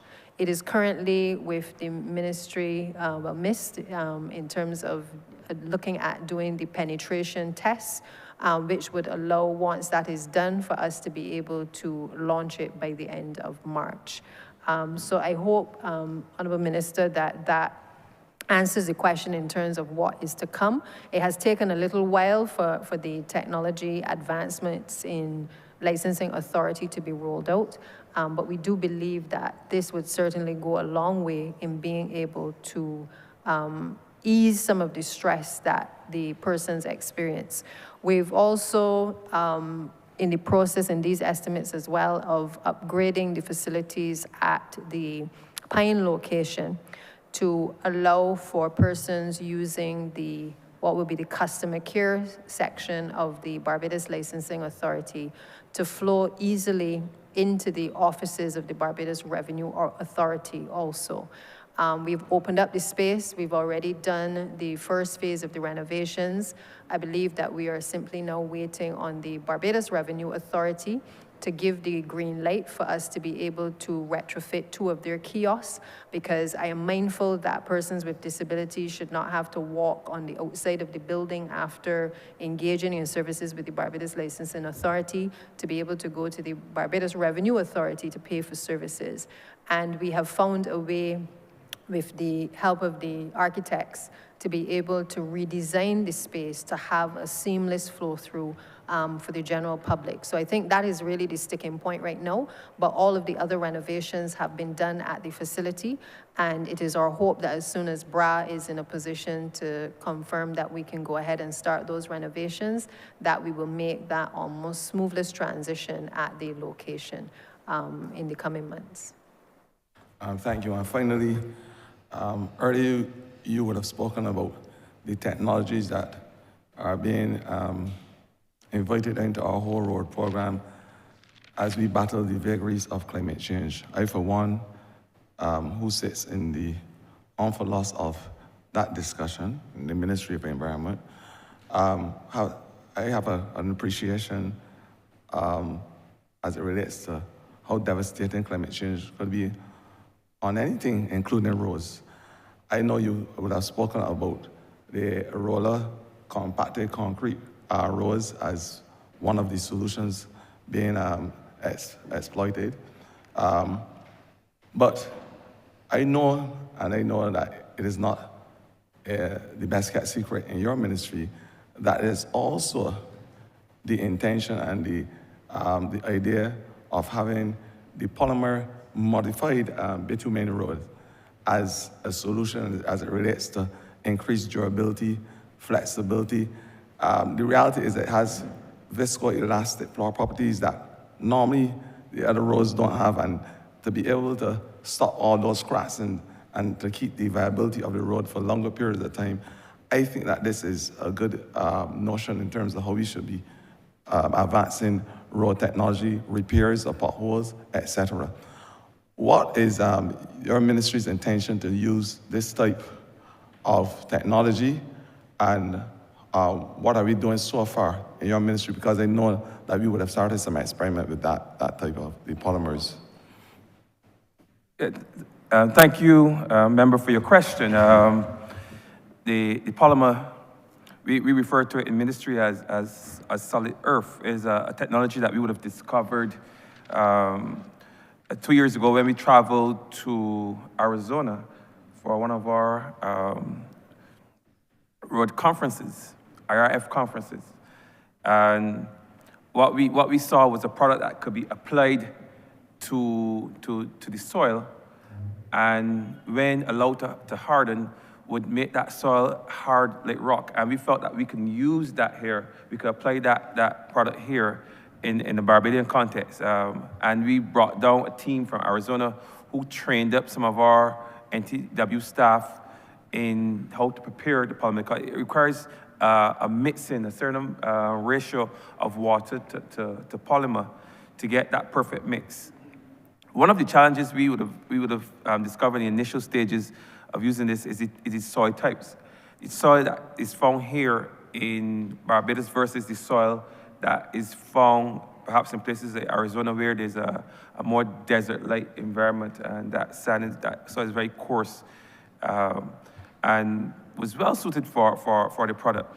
But we, over the year, past year or so, we have tweaked that approach. We have looked at different aggregates that we have here on island that would work with the polymer, and we have sent, our labs actually sent materials, different types of soils, different types of stone. So we even sent some milling stuff to see how well that polymer will work, because the intention of that was to use in the short road program. It came up because when we first came up with that program, we were looking at roads, not necessarily how it evolved, where some roads 300 meters, 200 meters, 500 meters were built, but those little short roads, maybe as long as this room, that lead from the main road to person's houses, but were in holes or were in mud, and persons would then have to take off their shoes, put on a pair of slippers or a pair of boots to get in and out. Those little short roads, we were looking at see how we can harden those, seeing how we can harden those roads.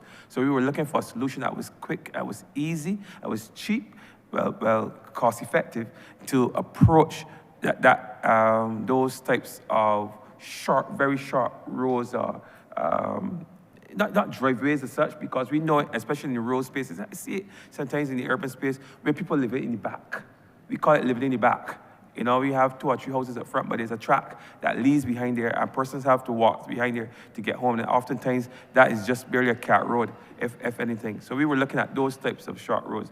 And we believe that we, after engaging with the company Solid Earth over the year, and having sent our materials over there to be assessed, and that we have come up now with a new approach, and we ordered some material. The material is on island. I spoke to the CTO just last week about it. It's on island. We are identifying a number of roads that we're going to start our rollout with. In terms of where we obviously it's still in its pilot stage. It's still new technology to Barbados. I would let the CTO speak to it in more detail when I'm finished here, but just suffice to say that we are looking to roll that out this year as well and see where we can apply that along with the other technology, which is the roller compacted concrete that you mentioned, and see how efficient that particular approach is. In the ministry, we're all about evolving. Oftentimes, in the public sector, we don't evolve as quickly, certainly as you see in the private sector, where they see the introduction of slurry seal, for example, as one approach to treat the surface or improving the surface of roads without having to go through the full process of rehabilitating the road. You know, you look at ways of fixing roads without having to spend the large amount of money that is usually spent in Villanova Road. And slurry seal, RCC, and now this polymer are just some of the solutions that we are coming up with in the ministry through a collaboration between us and the private sector, of course, in some cases. In this particular case, it was merely our technical staff who traveled and discovered this product that we are now bringing all these things to bear on the ministry to see how quickly we can have roads and access to persons' homes in both rural and urban Barbados as quickly and as cost effectively as possible. And to build also roads that are resilient, because that is going to be extremely important going forward with the various impacts in terms of climate and vehicular traffic that we're going to have in our roads. So I'm just going to let Mr. Canterbury, our CEO, give some more detail about the use of the polymer and what are the plans for the ministry going forward now that we have the product here on island. Good afternoon, Dave Scantlebury, Chief Technical Officer acting at MTW. Being cognizant of the time, I'll be quick. The Parliamentary Secretary mentioned the solid earth polymer, but definitely the member from Christchurch, West Central, mentioned polymer modified asphalts, and that actually is another discrete product. We recently, approximately 2 weeks ago, had a presentation from a supplier who mentioned polymer modified asphalts, which you simply take the asphalt and using polymers, we basically modify the properties of it to give it various characteristics that we want. Mainly stability, because what we find is that the heat of Barbados, especially since it's getting hotter, is actually creating a more, I should say, less viscous material, and therefore you're shoving a lot more.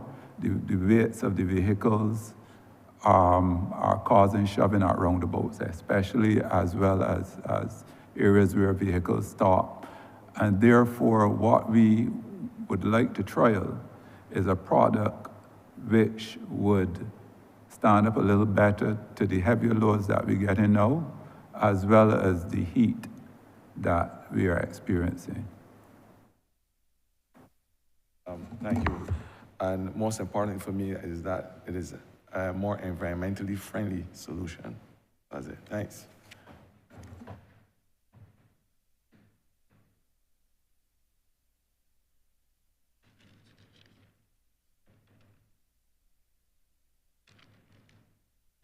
Honourable Member for St. James, St. Michael, West Central.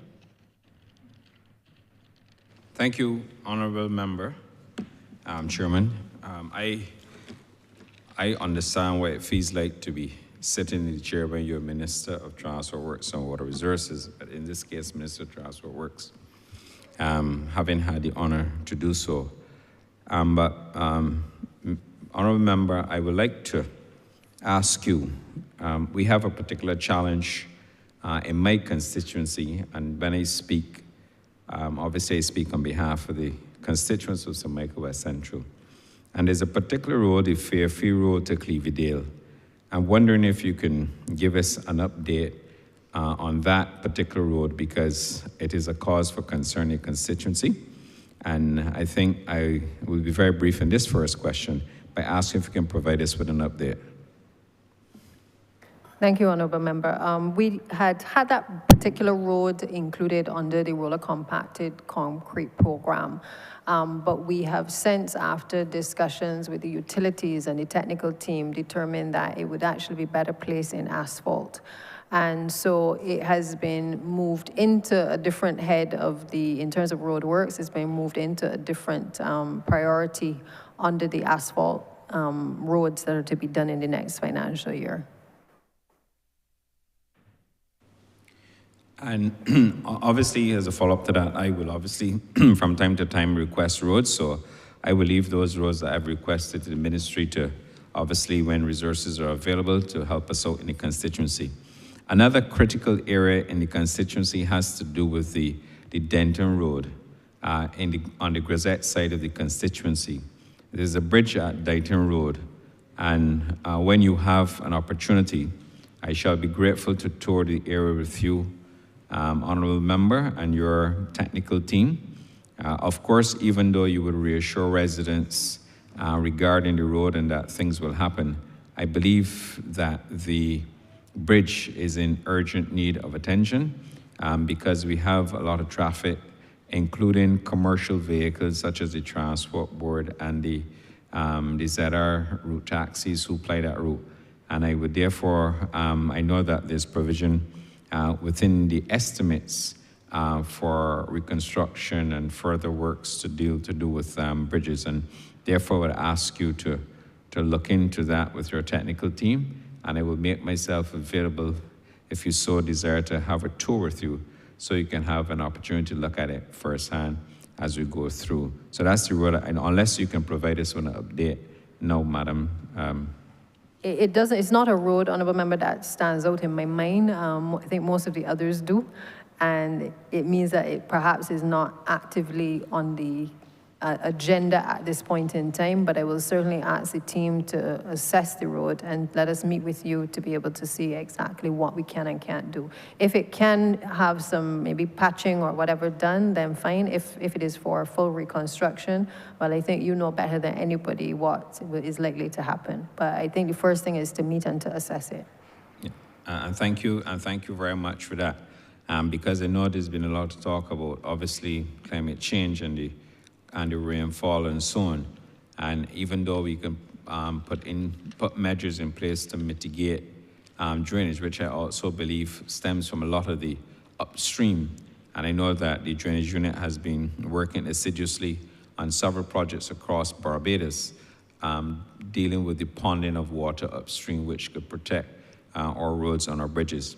I would also like to move on to the issue of streetlights. I would have submitted a number of requests to the ministry regarding streetlights, the installation of streetlights. I heard you, Honourable Member, speaking to the issue of the solar lights.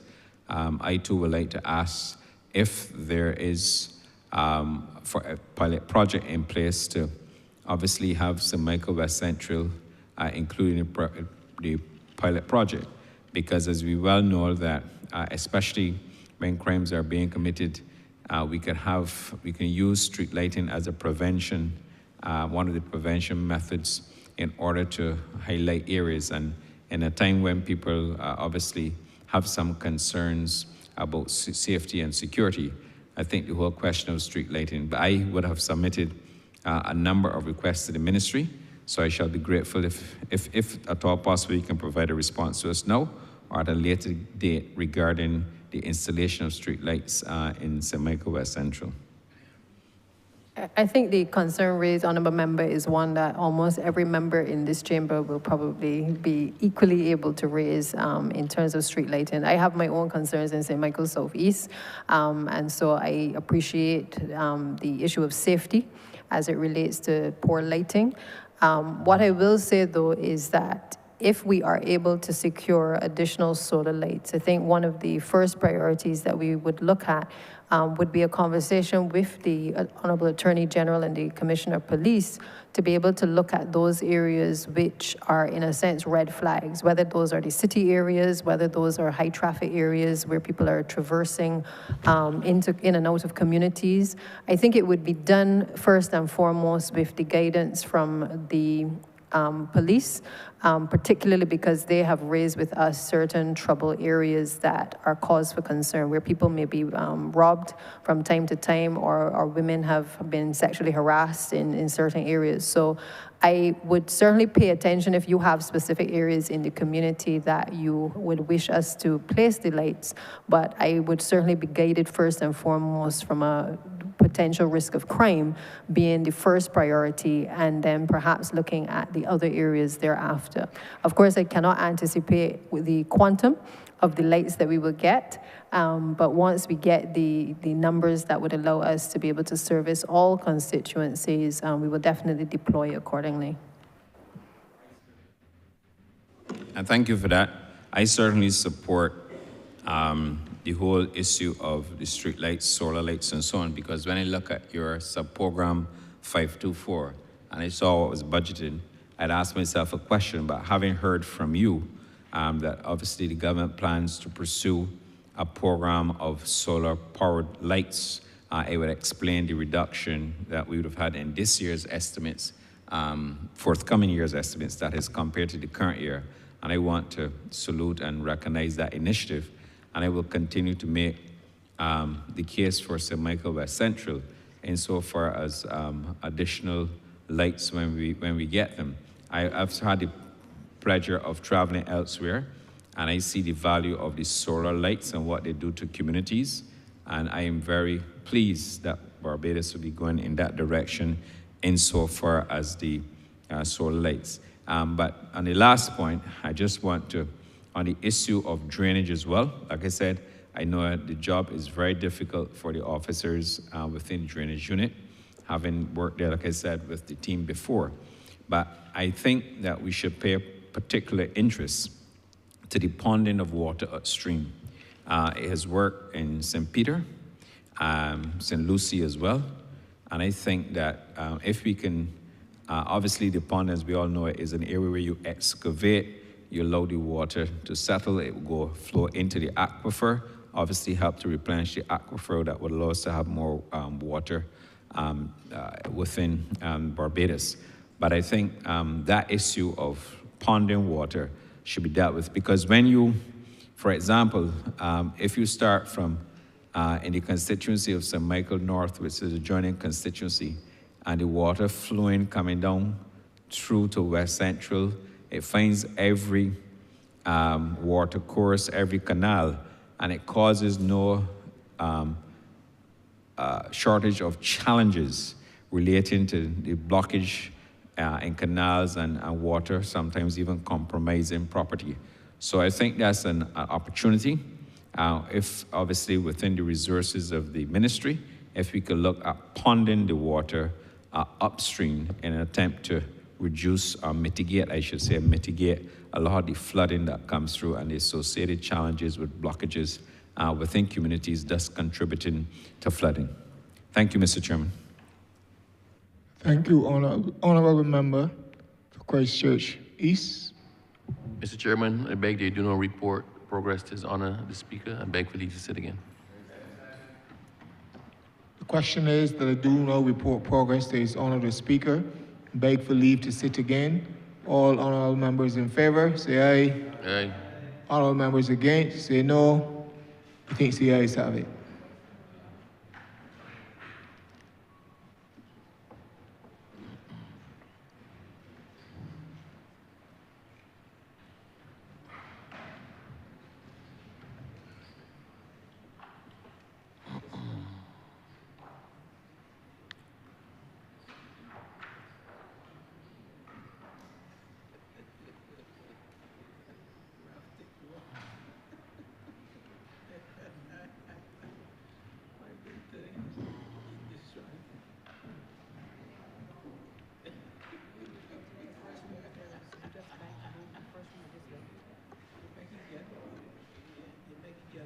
Chairman has reported progress and requests leave to sit again.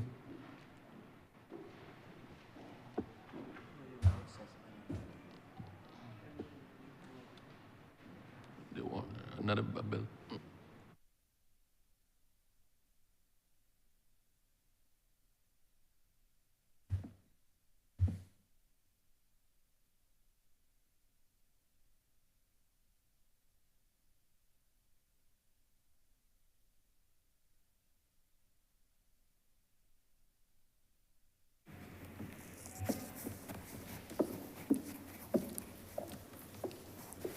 Mr. Speaker, revert to first reading of bills.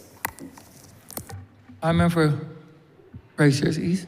Mr. Speaker, I beg to move the first reading of the Seaport Industry Management Development and Operations Bill 2025. Question is that the aforementioned bill be read here first time. All those honorable members in favor, please say aye. Those against, please say no. We think the ayes have it. I member Christchurch East. Mr. Speaker, I beg to move the suspension of the chamber until tomorrow morning at 11 a.m. Question is that this honorable chairman be suspended until tomorrow at 11 a.m. All those honorable members in favor, please say aye. Those against, please say no. We think the ayes have it. This honorable chamber stands suspended until the 25th day of February 2025 at 11 a.m.